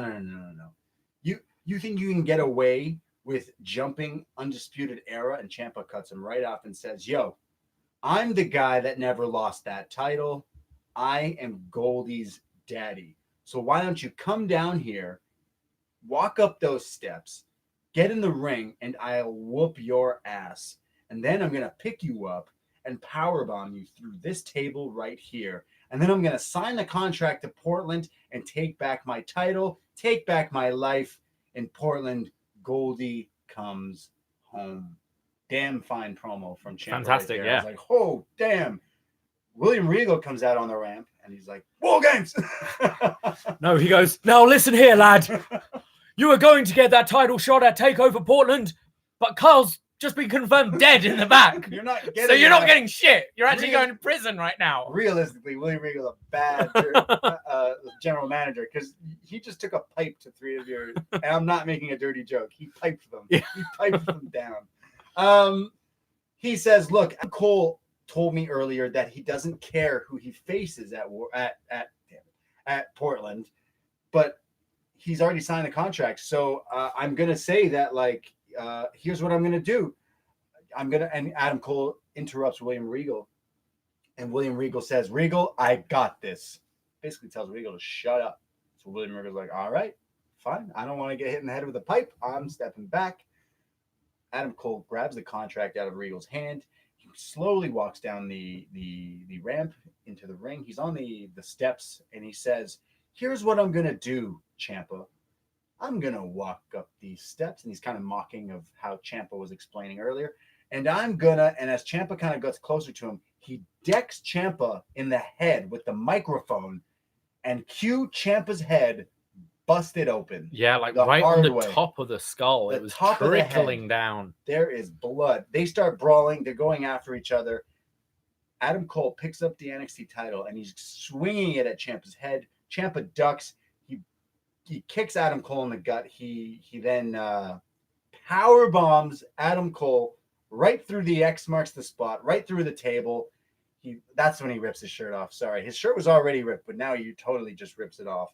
He then realizes that he's bleeding. He takes some of the blood. He tastes it a little bit, and he's like, ah, yes, blood. He then picks up the contract that Adam Cole dropped, and then he goes and asks someone to give him a pen. They hand him a pen, and as he's about to sign it, the Full Sail crowd chants at him, use the blood. Full Sail sickos. Use your blood. Use the blood. So what does he do? He, with his hand, Ciampa smears his hand over his head, just rubs his hand all over his top of his head where it's bleeding, and then smears it over the contract, signing his name, Tommaso Ciampa versus Adam Cole at TakeOver Portland. And he's just standing tall with the blood dripping over Goldie. The title is covered in his blood, and he's holding it up and posing over it, just beaten up Adam Cole. This was one of my favorite segments NXT has ever done. This was awesome. Opinion. So crazy, just awesome. From the beginning, obviously with the pipe thing, we're laughing at it, but yeah, we're laughing at it, but Ciampa's just a badass. When it got into Ciampa, literally just talking, you're like, this guy is so badass. It reminded me of everyone's Stone Cold. Great. Regal is always fantastic in this role. Yeah. He's proof that you don't always need this heel authority figure. Yeah. You just need someone to come out, get control, and make sense of it all. I think Regal's brilliant. Adam Cole and Ciampa are just the top at character, promo, wrestling, everything. I can see Cole next week coming with David Otunga as his lawyer and being like, this isn't Ciampa, cool. This is not a binding contract. Yeah. I don't know what that says. It's just blood. There's just blood on this paper. It's just smeared. I'm not fighting you. Yeah. I absolutely love this. I think this makes I remember when Aleister Black came back from injury in NXT. Yes. And he busts through the door and he's kicking people, and I remember being like, "This is the best thing they've done," because it just makes someone look like a star. They don't do that in WWE like main roster. When I think of old school wrestling like Austin and The Rock, you always go like, someone's coming through the back right now, and you see Austin coming through, and he's just like on a rampage. Yeah, and that's what I felt like this was. It didn't show him beating up Undisputed Era, and I'm okay with that because that's not the story. No. I don't care about that. I care about him and Adam Cole. And this instantly, if you forgot about this program or the fact that he never did lose the title, he was in the main spot. Even the just grabbing of the table, like just dragging a table to go, right, we're doing this now. This is my title. Yeah. We're doing this. We're signing it. Wrestling's not that difficult to get things over. Like, you sold me on this match 100%. I need to see this match. We're talking about Gargano and Finn. Obviously, that's going to be crazy. I forgot about this. This kind of, I don't want to say this went cold, but there's other things going on. The weird thing, it was set up months ago. I think War Games was November. Yeah. So this started to be set up beginning of October, exactly. I'd say. But we had the multi-man. Yeah, you had War so many Games different match. things like avoiding the confrontation, exactly. the match. And now we're going to get it at Portland in the main event. And this was a way to make this match prominent. The main event of this. This was awesome. This was my favorite thing of the night. This is a must watch. If you want to get stoked for this match, definitely watch this. It was such a great, this is what I like from wrestling. Like, it's not hard. A guy gets mad, he deserves his title shot. Grab a table, come to the ring. Yo, champion, come out and fight me. It is hard, though, because another guy doing this would be totally lame. And not believable. Ciampa didn't look lame. Ciampa looks like a killer. Yeah, psycho killer. He looks like a psycho killer. He's ripped. The dude was bleeding. His delivery is incredible. And all of a sudden he's bleeding. He's bleeding and doesn't give a shit. I loved it before he was bleeding. I was like on the edge of my seat watching this, and then he was bleeding, and I was like, this just added so much, even to what I already was drooling over. Give this to Humberto Carrillo against like Andrade. Yeah, it wouldn't work. You'd laugh. Yeah. And be like, what is Raw doing now? Why is this geek dragging a table? Like only a few guys have that. He has it, man. He does. So he cool. Really does. Yeah. He's so cool. It looks so awesome. One of my favorite. I just said that the Edge and Orton thing from Raw was one of my favorite things wrestling in a while, because that's what it reminded me of old school wrestling. It's not hard to do. Yeah. It's not hard to create a story or to sell a match. Like this was fantastic. Ciampa and Adam Cole, hats off. I can't wait to see this match. The fact that there's blood, he even now has posted a picture on his like Instagram or Twitter or Ciampa, and it's of the title, and it's just dripping in his blood. Oh, gangster. Can't wait for Portland. We get a recap from Worlds Collide. Oh, wait, before we go into that, Ciampa we're talking about is in relation to something you made today. Oh, you didn't get to we're getting it that we didn't get to talk about that off the top. Because last week, every Wednesday we do our wine Wednesdays, which you're drinking some red. I'm currently doing a cider Wednesday. Even though I'm like kind of sick, I shouldn't be drinking, but you know, it's fine. C'est la vie. I got a cold when everyone's going off about the coronavirus. I'm very terrified, but I don't think I have it. So you do frequent Chinatown a lot. I haven't lately, but I mean, we live in Koreatown. I frequent everywhere in the city. The city here is so multicultural, and everyone's wearing these face masks. I'm scared. I've been staying home because I'm fighting a cold. I haven't been scared at all, and maybe I should be, but whatever. If it's my time, it's my time. Do you know what I mean? I'm still gonna shop at where I want to shop and eat what I want to eat. I did today. Like, so it doesn't matter. Don't sneeze on me. You know, it didn't stop me. Yeah, it didn't stop me. Maybe I should be more worried. I am fighting a cold, and I'm like, but we're drinking our wine on Wednesdays. And every Wednesday we do our NXT recipes. Yes. Last week I made Bobby Fish, Codrick Strong, Kyle Olinguini, the Adam Soul, the Undisputed Era, which was lit. We've done Dominic Dijakovic. I don't remember the name of that one. We've done so many, but today was your turn. We alternate weeks. So Chef DVP, what did you make this? Well, I was going for some sort of Greek, kind of Greek. I did souvlaki, and I made these stuffed peppers. Keith souvlaki? No, we've already had Lee. We had Keith Lehman chicken. Oh yeah. I made some hummus, like fresh. You made homemade hummus. Fresh. You were using your magic bullet. I made like a spicy baba ganoush. I love that word. It's great. It's lovely to say. Some pita bread. It was lovely. So I was thinking, just call it Nikos Grikos. It kind of was a hybrid though. It became more sort of a bit Persian or whatever. So I put it out. It was a big meal. Oh, a Greek salad as well. Yeah, that's why you call it Nikos Grikos, in honor of the famous, enhancement talent with the greatest gear in professional wrestling. Yeah, Nikos Grikos. Exactly. The Greek god. But as we were just talking about Tommaso Ciampa, we got Tommaso Ciampa. So hummus. Yeah. Tommaso Ciampa. It's a stretch, but I like it. Yeah, I like that. We were just talking about Humberto Carrillo. Yeah. Could have hummus. Tommaso Carrillo. That doesn't work as well. Tommaso Ciampa. But I like this. Tommaso Ciampa and Johnny Garganoush. Johnny Garganoush. Garganoush. Oh my god. Gargano's an easy one to mix with. I need lots of food names. Yes. What was the other one I had? From Sergio M, I had Isaiah Swervlaki. That's fantastic. You did make all of these things. You had a whole spread here. You did Zuvlaki. Stuffed spirit bombers. Sit kick green salad. This one's funny. Okay. You're laughing before you can say it. Nigel McComas. Nigel McComas? I don't hate it. I don't hate it. Yeah. There's a lot. There was a lot. I put the picture up on at upNXT podcast. There was a lot of food. We have barely scratched the surface of it. But we digress. Yeah, someone somewhere is like, get back to the NXT review. I don't want to hear about your food. But we have so many fun NXT recipes because I don't know if we're trying to make food and then name it or trying to make food because of the name. We're like, okay, what can I do to make something that is so?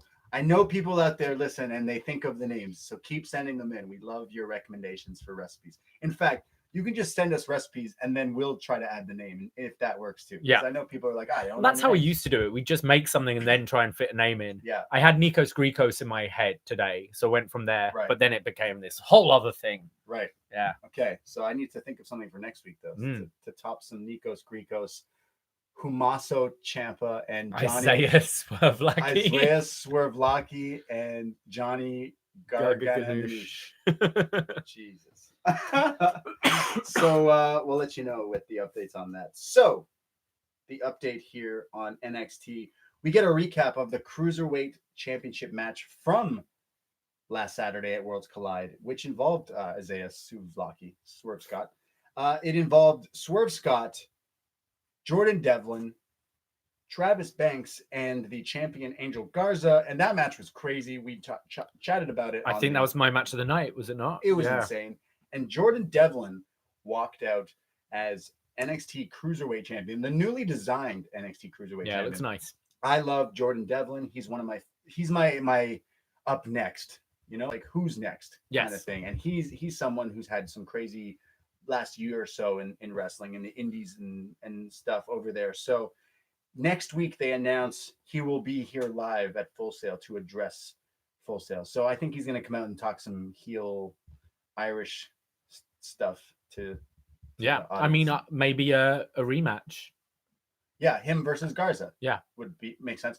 That could be at your takeover as well. Would you put that on Portland? Yeah, true. There's so many things going. I think it's interesting that a guy from the UK, NXT UK, won the title, and then it's going to be Triple H has said in some interviews now that they're going to go back and forth with it. I want that. I wish they committed to that with the women's tag. I think floating titles would make things very interesting. Yeah, I agree. They also announced next week there is a face-to-face between Rhea Ripley and Bianca Belair. Bianca Belair had an amazing showing in the Royal Rumble as well. Loved her and Charlotte. I could see there's rumors about Charlotte. Charlotte did not show up tonight at NXT.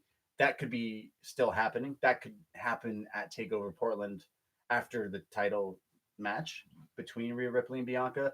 It could also not happen at all. It could happen after. We don't know.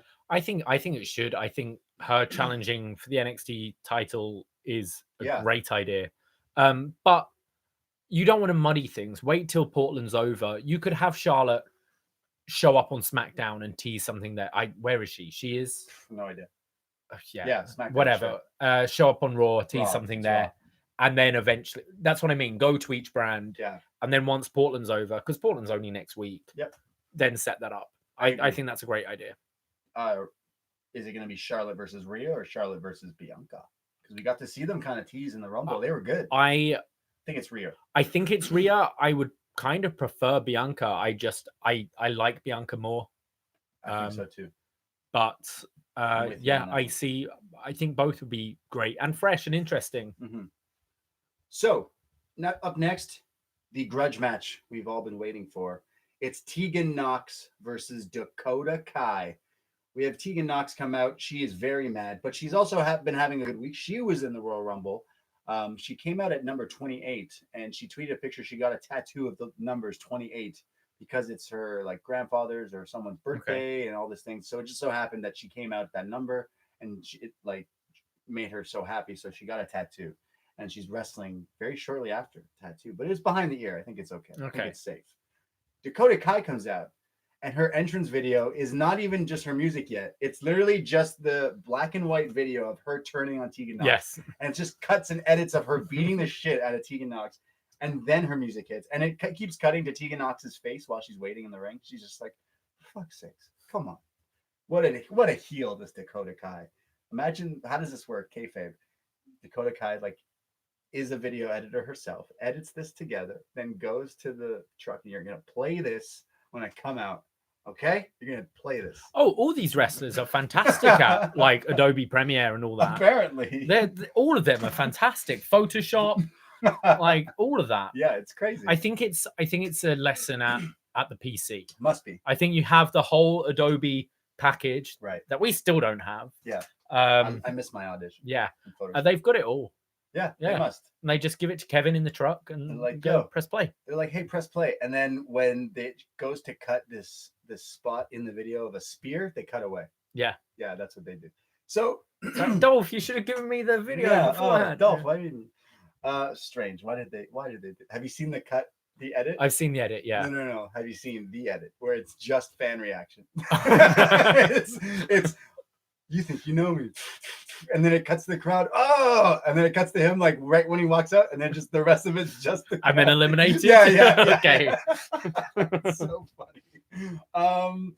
Dakota Kai, Tegan Nox, they start fighting right away because Tegan is pissed. In fact, as soon as the bell rings and they square off, Tegan carried out the knee brace, the old knee brace, and whips it at Dakota Kai's face, just nailing her, just hoofs it right in the girl's face. And then if that wasn't enough, the distraction of getting hit in the face by an actual, like, this is not, I don't know how this didn't break her face, literally. She whipped this knee brace and then just smacks her with a forearm, knocking her down. Just awesome intro to a match here. Dakota tries to fight back, but gets thrown into the corner. There's a cannonball by Tegan Nox. Tegan then like throws her face like into the stairs, into like the crowd. Just, she's mad. She finally has her chance to beat up Dakota here, so she's pissed off and she's just like on fire, very aggressive, but still the baby face. The crowd is behind it. Tegan's just beating her up. They're fighting all over the crowd through here, and the ref's about to get the 10 count, but Tegan does the roll in and then the roll out to break the 10 count. Dakota goes for a chair, but Tegan blocks it. Dakota then goes for the knee brace, but Tegan blocks that and hits a German suplex, only a 2 count. There's a spot now where Dakota Kai has the chair. She's going to hit Tegan with it. As she holds it back, someone runs down to the ring. Here is Candice LeRae. She grabs the chair out of the hands of Dakota Kai. This distracts the referee, who's now like, Candice, get out of here. Back in the ring, Dakota turns around, and Tegan hits her with the knee brace in the face. And then Tegan then hits the shiniest wizard. And Tegan Nox pins Dakota Kai just like that. The grudge match is over. The grudge is settled. Just like that. Really quick. Yeah, I didn't really like this. It did its justice. It's like, hey, we're gonna do this match, but you only get the 5 final minutes of it. Yeah. So here you go. Because we were talking about how we wanted to see this possibly on the takeover. I don't think this is finished. I don't think so either. But I don't feel what giving Tegan a win right here does. She gets her payback, okay, but that was really quick. What happens when now? you've preferred just like a count out draw where Tegan's just beating the shit out of Dakota. I mean, I guess we had that where they fought a few weeks ago. I would like this. They do the match. You do Dakota keep trying, because it's like Dakota's trying to be the troll, trying to hit her with the chair, knowing it's gonna be a DQ, knowing she's trying to be like a dick essentially. You could have had them have a decent match, or at least a little bit, and then Dakota's like, "Nah, I'm out of here," and like somehow escape. They're fighting through the crowd already. That's right. Some sort of non-finish, which I'm not a big fan of, but I feel a story like this, having, okay, she used the knee brace, but like the other girl was trying to hit her with a chair, like it's justified, and you won, and the babyface won. I don't know. I feel this should have, if it's not a takeover, this deserves a closing. Maybe we'll get a rematch. A closing match on a takeover. On a TV show. It just felt sudden. It did, It just felt rushed or something. So it wasn't like terrible. It had some cool spots and stuff, but it's just like, oh, it's over. Okay, that's done. All that for that. This has been built up for ages for this. All that in a bag of chips. Yeah, it felt weird. We have the Broserweights. They're backstage. They're getting ready for their match. We have one more match before the main event. It is Chelsea Green with Robert Stone going up against Caden Carter. Now, Chelsea Green was in the Royal Rumble. Do you know how long she lasted? 12 seconds. 12 seconds. That is crazy. So Chelsea Green comes out here. She's beating up on Caden Carter. In fact, Caden Carter has most of the offense in this, hitting her like arm drags and the hip attack style move. And Chelsea Green hits a big boot, but then kind of like poses like she's very arrogant.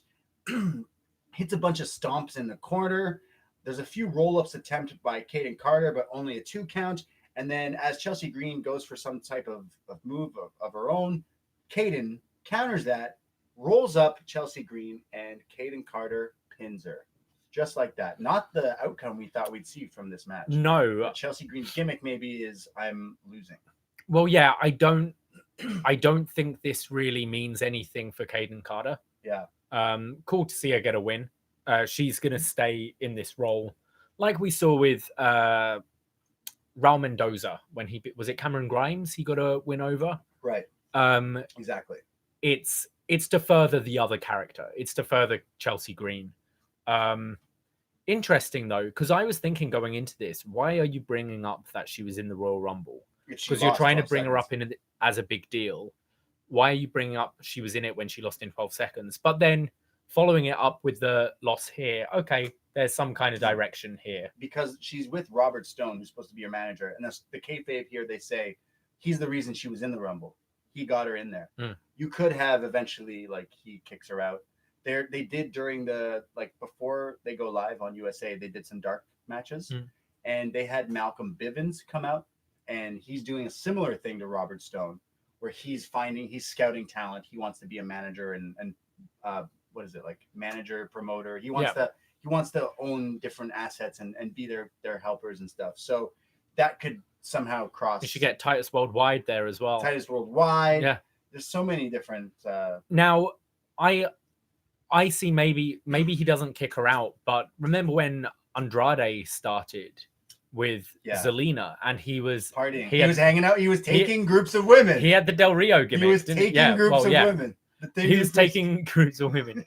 But it seemed like they were trying to like do it as a dig at Del Rio, didn't it? Yeah. But then they played it with Zelina is actually managing and turning him around. So maybe we see this where Robert Stone is like molding her more and getting her more focused and starting to win matches. And you were shocked to learn that Chelsea Green's Canadian. You were like, oh. I didn't know that. I watched that whole season of Tough Enough as well with her, and I don't remember her. I watched a lot of her in Impact when I was working there. My job was to watch Impact, and she was doing the hot mess, the wedding thing, and her gimmick was Hangman before Hangman. She was an alcoholic. Right. Yeah, she just drank a lot. They did it not as good as they're doing the Hangman. Okay. Which you can hear on our AEW, because that storyline is great. It's time for the main event, the finals of the Dusty Classic Tag Team Tournament. That's right, the Dusty Classic, baby. The trophy's on the ramp. It's go time. Matt Riddle, Pete Dunne, the Broserweights against Zach Gibson and James Drake, the grizzled young veterans. I'm super excited for this match. I think this was the right two teams to go into it. I love everything that the both teams have been doing to lead up to this. And I know there's some flack online that the Grizzled Young Vets had to pull out of a indie date to work this show, to work something along these lines of this show. And people are tweeting, why are people still booking WWE talents? I mean, that's the risk you take when you sign book any of these NXT UK guys. They can be pulled from you with a day's notice or whatever. Yeah, sucks. But I like all four of these guys. And this match starts off. Pete Dunne and Riddle are working early on Zach Gibson, and they do the double hand stomp because now teaming with Pete Dunne, Matt Riddle has learned to break fingers. Yes. He probably did it before, but now he's doing it a whole lot because he's hanging out with a Brit. So I know that I hang out with you, my roommate, who is a Brit, and I haven't broken anyone's fingers yet. I've been trying to teach you, though. Yeah. Yeah. Like, is it the Marty? You just got to grab him hard. You did teach me how to do the Marty Skrull, how he does it. Yeah. Because then we got bruises. I think that was one of the first times we got really lit one night where I was explaining to you, I'm like, how does Marty Skrull do it? How does he do the snap sound? And then we like searched on Reddit, and someone's like, yo, he smacks his spoilers. He smacks his arms like because he's not wearing a shirt. He smacks his like arms inside, and it makes a sound. So me and you just start doing it, and we're like, no, tops off. And then you're like, you did it, and I'm like, whoa, you can do it, but you don't. And then next day you're like, have you got bruises? Yeah, I've got one bruise here, one bruise here. I'm like, oh, my lungs hurt. So Matt Riddle is now breaking some fingers. There's a Riddle's gonna smoke you chant from the Full Sail crowd. Riddle's hitting a series of roundhouse kicks to Gibson, then gut wrenches him like nothing. There's an assisted floating standing bro from Pete Dunne, like grabs Riddle's foot and flips him, and then he rotates, hits the Broton there. There's then a moonsault from the apron to the outside from Pete Dunne, and then there's this crazy move, which me and you have different opinions. We're not sure exactly what it was. Is this a slingshot to the outside by James Drake, who then pile drives? So Zach Gibson's got Pete Dunne in a pile driver position. James Drake, tombstone position. Tombstone. James Drake in the ring, slingshots out, landing and like spike tombstoning Pete Dunne. But to me, it looked like they did it as it's like a Meltzer driver, but a shoulder breaker. What, like maybe that's what they were going for. But it looked like a tombstone. Why didn't they replay it then? And Morrow called it a tombstone. Even, do you remember that Raw? It was what would it have been? 2012. Do you want to remember that Raw? when Cena and Punk faced off, I think it was their last match against each other, and the winner goes on to face Rock at WrestleMania. And that's when Punk pulls out the pile driver. Yeah. And everyone react because we know now pile drivers are banned. Yes. Undertaker, Kane, they can do a tombstone. Right. That's it. Canadian Destroyer, you can all do that. Shawn was allowed to. Shawn was allowed to pile driver. Okay, and Triple H, I think. Well, but like, look at those guys. Yeah. There's a level there. Zach Gibson hitting a tombstone. Meltzer driver, really? Yeah. The crowd was just like, oh, what just happened? And Morrow called it a tope tombstone, but the fact they didn't replay it. Yeah. And also the crowd were booing. I feel the crowd were even like, you guys, you can't do that. They do it on the other Wednesday night show. You can't do that on this show. Yeah, you're not allowed to do that here. I think they're just booing them because they're like, yo, what a move on Pete Dunne. That looks like it hurts. They just boo those guys anyway. Maybe. I don't know. It was weird. I don't know. I thought it was weird. Anyone at that crowd know the rule. Because do you know what I mean? And I feel it was a reaction to, oh, okay. I think it was a shoulder breaker or at least an attempt on one because after this, they start working his shoulder. Okay. So I'm like, okay, I think maybe they may have slipped up and hit a tombstone. Also, maybe, the camera was kind of behind Gibson. So you wouldn't have seen that. It looked like a tombstone. We'll rewatch it after this. Meltzer driver, baby. Yeah. We'll tweet out the verdict. Someone let us know. Get the video or a GIF of it and let us know. Was it a tombstone or a shoulder breaker? It was like the Heidenreich shoulder breaker. Great stuff. So there's that move, but they roll in Pete Dunne and they start working on him. They work the shoulder. Riddle is in. There's the Broton on Gibson, then a bridging German suplex. And the crowd starts to chant Riddle. So he hits the jackhammer for a 2. This is when I said out loud, ooh, he should start doing Brock moves. And you said, name one that's going to show him. I'm like, well, yeah, I guess the F5, but there's no way he's doing that. So, I mean, old Brock would have done the like triple power bomb lift up, which Riddle could totally do. Yeah. I thought he would have done it in this match, but he did not. But yeah, there's not, apart from the F5, which you're not going to do. So he hits the jackhammer. He hits a series of ripcord knees. He then, there's a double team where he lifts up James Drake and this is, I think, Pete Dunne power bombs James Drake into the knee of Matt Riddle. Looks awesome. Only a 2 count.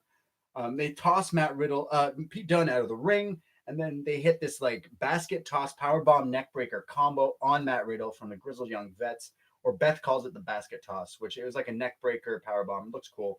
Similar to Randy Orton Batista on Daniel Bryan. Yeah. On that WrestleMania that one time where Randy Orton's back hits that monitor. Ouch. Gibson then starts stomping the fingers of Riddle because Gibson's British too. So Gibson hates fingers as well. He stomps the fingers of Riddle, then hits this crazy high angle suplex. There's double team moves on Riddle, but then Pete comes in. There's stereo kicks. There's power bombs. There's so many things going on. There's brotons. There's just chaos between. They come back from a commercial break. Dunn hits the X-Plex. There's the Shankly. Is it the Shankly? Shankly Gate. Shankly Gates, which is, because we've been watching so much Ring of Honor, it's very similar to Nigel's London Dungeon. London Dungeon. Yes. Good Misfit song. One of my favorite Misfit songs. But it's not enough to keep Dunn out of this. He fights back. There's like chokeholds. This is a crazy spot, underrated spot. So the Shankly Gates are on Dunn, and Riddle slides in the ring to try to break it up. But James Drake jumps on the back of Riddle to put him in like a sleeper, but like on top of him. Riddle somehow stands up, runs with James Drake on his back, still in the sleeper hold, and spears Zach Gibson to break up the Shankly. Yeah, Gate. this was awesome. This looked great. What? Matt Riddle is a bigger guy, and he's super jacked, and he's super athletic, but I don't think people realize how strong Matt Riddle is. Because there's some people out there who are like, oh, if Matt Riddle and Brock Lesnar got in a fight, yo, I'm not saying I know who would win, but don't count this dude out that quickly, because underrated. This guy is a fighter. This guy must do crazy cardio, which is impressive considering he probably smokes even more than I do. Say this more core strength and cardio. It's crazy. Running with another guy, spearing another guy, underrated spot. And someone's going to steal this and do this. Like, this looked great. This looked great. It looks so cool. Underrated. The crowd wasn't ready for it, is what I'm saying. But your kids are going to love it. So it's all chaos. There's so many things. Then they hit the Broserweights hit their finishing move, the Riddle end on James Drake, but he kicks out of it. So they don't know what to do. Chaos ensues. There's a doomsday suicide dive from the Grizzled Young Vets to the outside, which looked just like... This move's awesome. So it's so great. Gibson has Dunn on the shoulders outside. Like an electric chair. Yeah. Can't speak. And then James Drake suicide dives and he knocks him out. Back in the ring, they hit the curtain call, the twist and shout style move, and up goes James Drake. He hits the 450 splash. The ref flies out of nowhere, almost tripping over the wrestlers to count this, but Riddle kicks out at like 2.9. Then both Riddle and Dunn hits in stereo bro Derek's. There's a moonsault and floating bro, again in stereo from both guys. And then they pick up James Drake on the fireman carry into the bro to sleep, but at the same time, Dunn also kicks you at the other side of your head. Yeah. So it's getting 2 kicks to the head. It's like a double bro to sleep, the bitter bro to sleep. And the Broserweights are your Dusty Classic 2020 winners. They pin James Drake, and that is it. They pose off. They do the Ben Solo challenge. They do the shoulder shrug, the Conor McGregor shoulder shrug. The trophy's brought into the ring. William Regal's clapping. There's confetti. There's streamers. They're doing their poses. It's like the ending of Mario Kart. Yeah. Like it is. You see William Regal clapping. All you need is the Grizzled Young Vets in second place and doing the golf clap like they don't want to be there, but you have Shotzi driving around in a tank. Yeah. Yes. And then there's like a pyro behind them. Dunn does his pose while Riddle does like his in front of him. Just looks awesome. And NXT goes off the air. So what a main event. This was a lot of fun. Again, I really enjoyed Priest and Dominic Dijakovic, but this was my match of the night, definitely. Yeah, this was fun. Revisiting it here, I was like, oh yeah, there's so many cool spots in I think unfortunately it was like kind of telegraphed for me. It was clear who the winner was going to be. There was no way I saw Grizzled Young Vets facing Undisputed Era in Portland. I think Broserweights will win it and have quite a run with it. I think they should win it. Or does lightning strike twice? Oh, God. Does Matt Riddle turn on Pete Dunne? Please, no. Join Undisputed and they kick out Roderick Strong. Wow. Don't even say that to me. Don't get out of here with that nonsense. Do you know how hard Roderick Strong works? The Bro Disputed Era. Get out. No. And yeah, he works hard. What does it get him? He's not got a title, does he? Jeez. Just got a shitty little dick. Wow. I love Roderick Strong. Yeah, get out of here. He's one of the best. This match was a lot of fun. Shoes off for Zach Gibson and James Drake, because they are awesome. I think they should be a team here. I could see them being pushed to main event level, in my opinion. They deliver in everything they do. Like they're very calculated. They have a good look. Zach Gibson's phenomenal on the mic, but so many innovative moves here from these guys. Like I couldn't even name you half the stuff I named in this match. There's so many other things they did that like I had to not say because there's just so much that they do. Very impressive from all four guys. The team of Matt Riddle and Pete Dunne is the best new thing in wrestling. Like the promos are so fun. The back and forth, the odd couple, and then they get it done in the ring. I can't wait to see them fight. I think that could be match of the night. Really, we've been saying that about every match. That's how you know the takeover is going to be crazy. So fantastic match. The Dusty Classic. This whole Dusty Classic tournament was a lot of fun. I always enjoy the Dusty Classic, which is weird considering how WWE treats tag team wrestling as a whole. But Dusty Classic, we talk about stakes. Like you have the Andre the Giant Battle Royal. Well, why? What are the stakes? Yeah, you get a trophy. And some years the winners haven't. Some years they haven't even challenged. It's just been a trophy. But it feels a big deal. It's this tournament that happens every year. I don't know what it says about the rest of the division when it's repeatedly makeshift teams winning this. That. Wasn't it like Finn Balor and like Rhino one time? It was Finn Balor and Samoa Joe. Yeah. But that led to their feud. Sure. Didn't it? Right. That's usually how it worked. So yeah. I'm happy we didn't see that. We still could see them break up instantly at the end. Say they don't win, but I think they should. I want to see them have a good run with this and stay as a team because I think both don't have anything else to do at the moment in singles. Hold on, because what if they beat Undisputed Era? What's the tag team title match at Tampa TakeOver? It's tough. You don't have any other teams unless it's Era again. So it is really hard. I mean, you could do... There isn't anyone up to that caliber. That's why I'm saying you could do a rematch. Yeah, like a 3 teams or a 4-team thing. Or it's Alex Shelley and Kushida. Yeah. Somehow down the line. Yeah, okay. They could have a comeback story, which I'm super okay with. You got them, you got your favorites, Breezango. Please, no. You got 1, 2. No. Please, no. I don't know, Dusty Classic from start to finish was cool. We had Alex Shelley debut in a WWE NXT ring. Amazing. You had the NXT UK guys come over.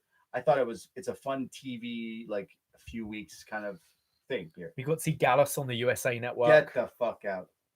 We haven't talked about Gallus in a long time. We don't need to. Let's go to feedback. That's what we thought. I enjoyed this week's NXT. There's one more week to take over Portland, so next week will be the go-home show.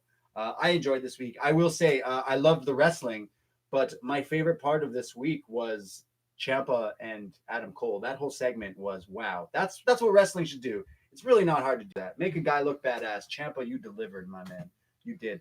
Hey, let's see what other people So on the Post Wrestling Forum, forum.postwrestling.com, we put up a little poll every week to see what you thought of NXT, and this week scored a 7.44.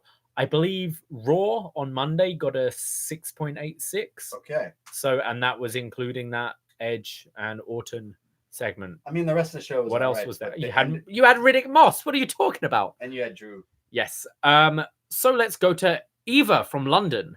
I'll keep the comment short and sweet this week. Shayna should have won the Rumble, and that Santina spot was just wrong on so many levels. Hated that. Since Shayna didn't win, where do you see her moving towards Mania?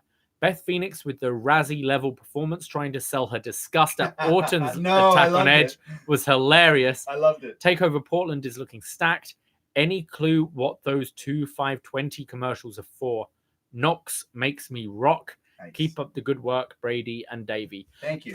I'd love to see have Shayna just radio silence until Elimination Chamber, and she takes out someone. She takes their spot, goes in the chamber, wins the chamber, comes out with like big heat. She's the number one contender for Becky, sure, for Raw. And then you have between like 4 or 5 weeks before Mania to build it. So if Charlotte's doing the Rhea NXT thing, then yeah, that leaves Shane. You can still do it. I honestly, I like Charlotte winning the Rumble. By the way, I'm a Charlotte fan, big Charlotte fan, and she did a great job in that Rumble. So and if it leads to a Charlotte v Rhea, awesome, or Bianca. Yeah. If it leads to Charlotte Bayley, no, that didn't make sense to me. I'm also not. I don't feel WrestleMania should be a participation award thing. Honestly, Bayley's done nothing for me. Yeah, me too. Really, she's had, for me personally, she's had 2 great moments, which were her 2 matches against Sasha in NXT.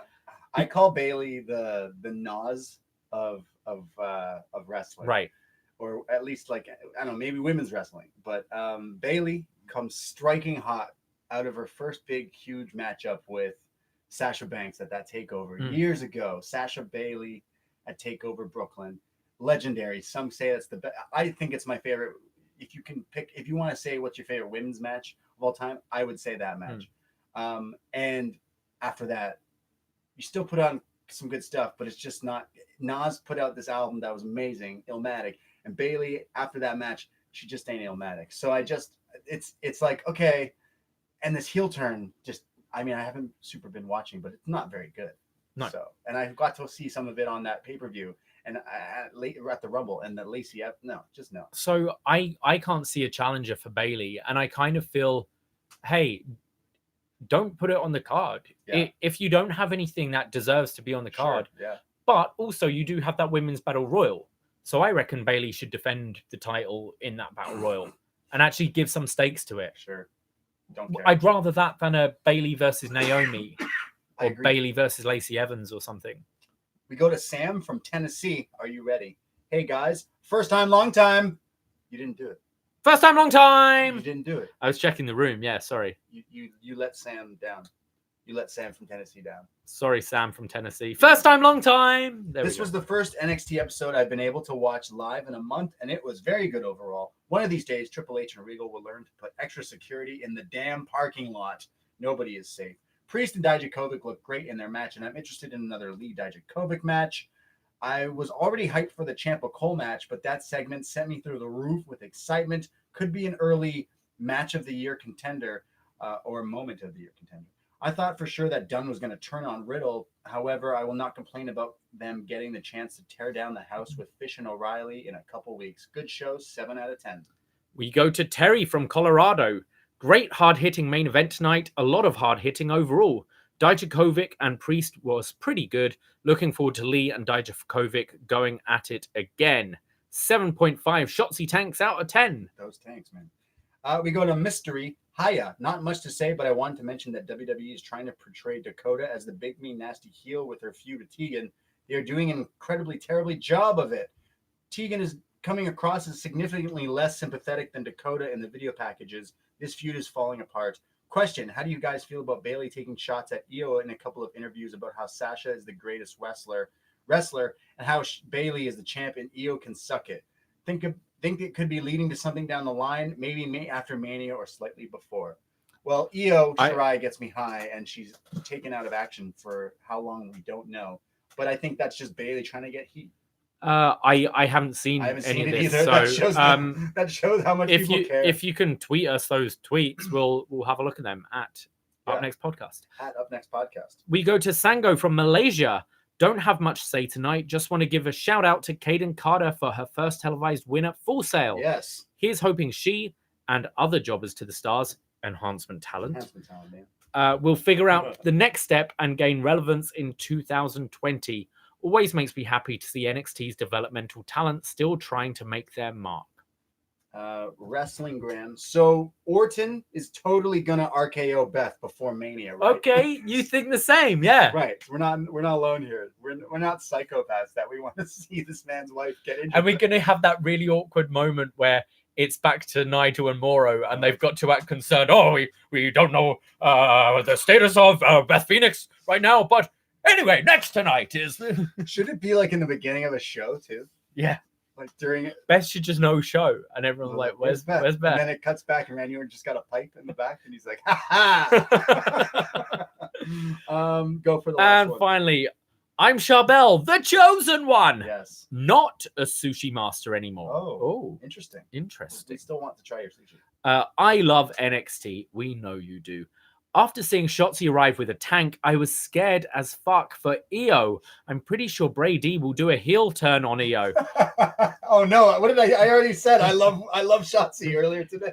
If Davey can pick Shayna for best female superstar over Kyrie, everything is possible. Oh no! Yes, guys. After all this time, it still hurt. What a heel turn by Davey this was. We're talking about 2018 best of.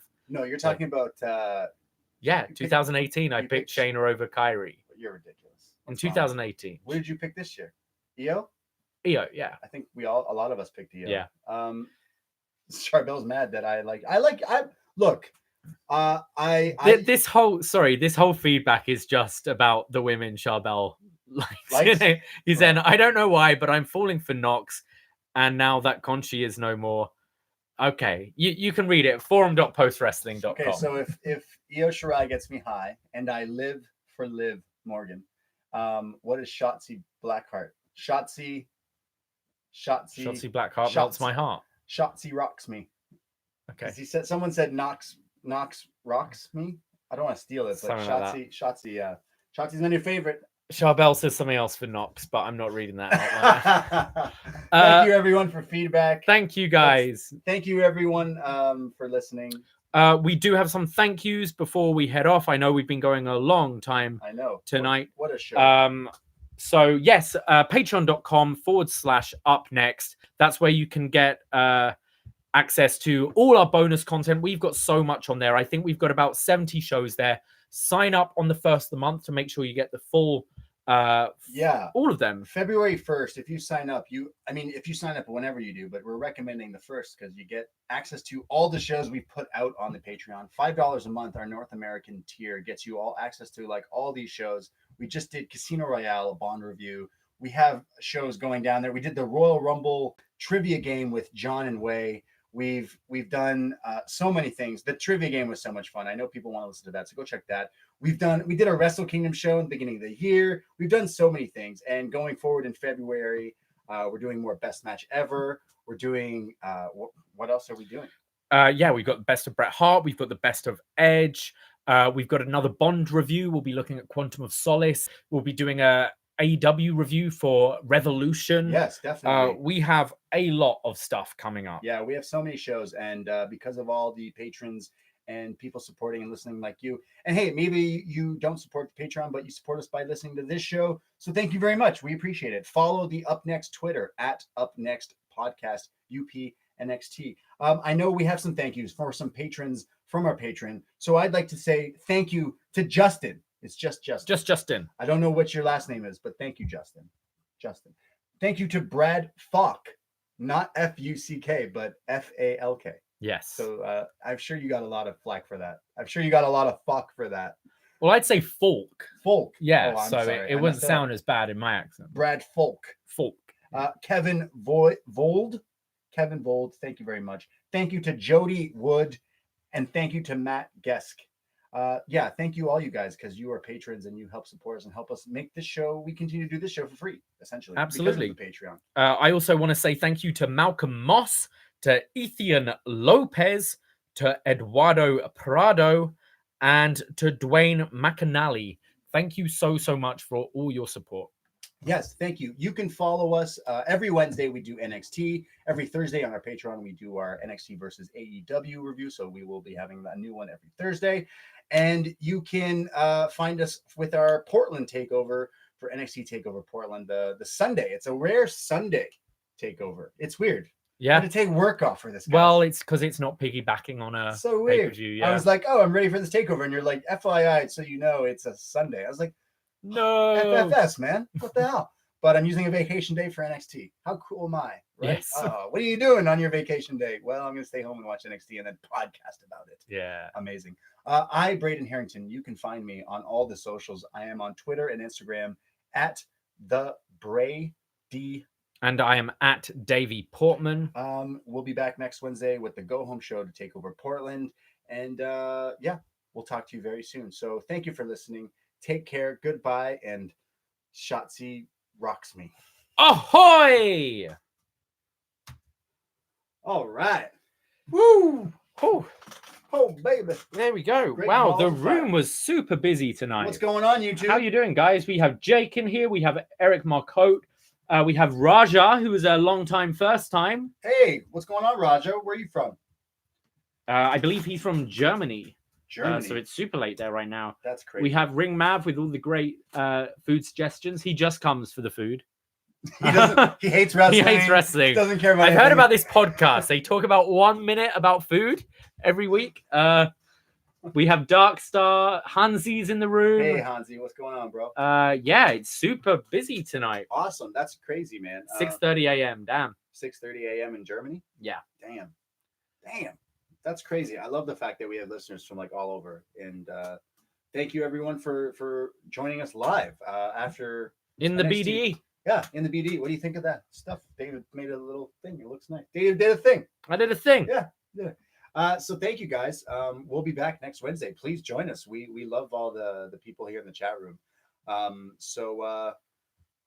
don't know what's everyone else saying. Mexico. We got Mexico fan since 1988. 1988. Since I was conceived. That was- Found me since my conception. Wow. Wow, that is strange. That's wild. Thank you guys.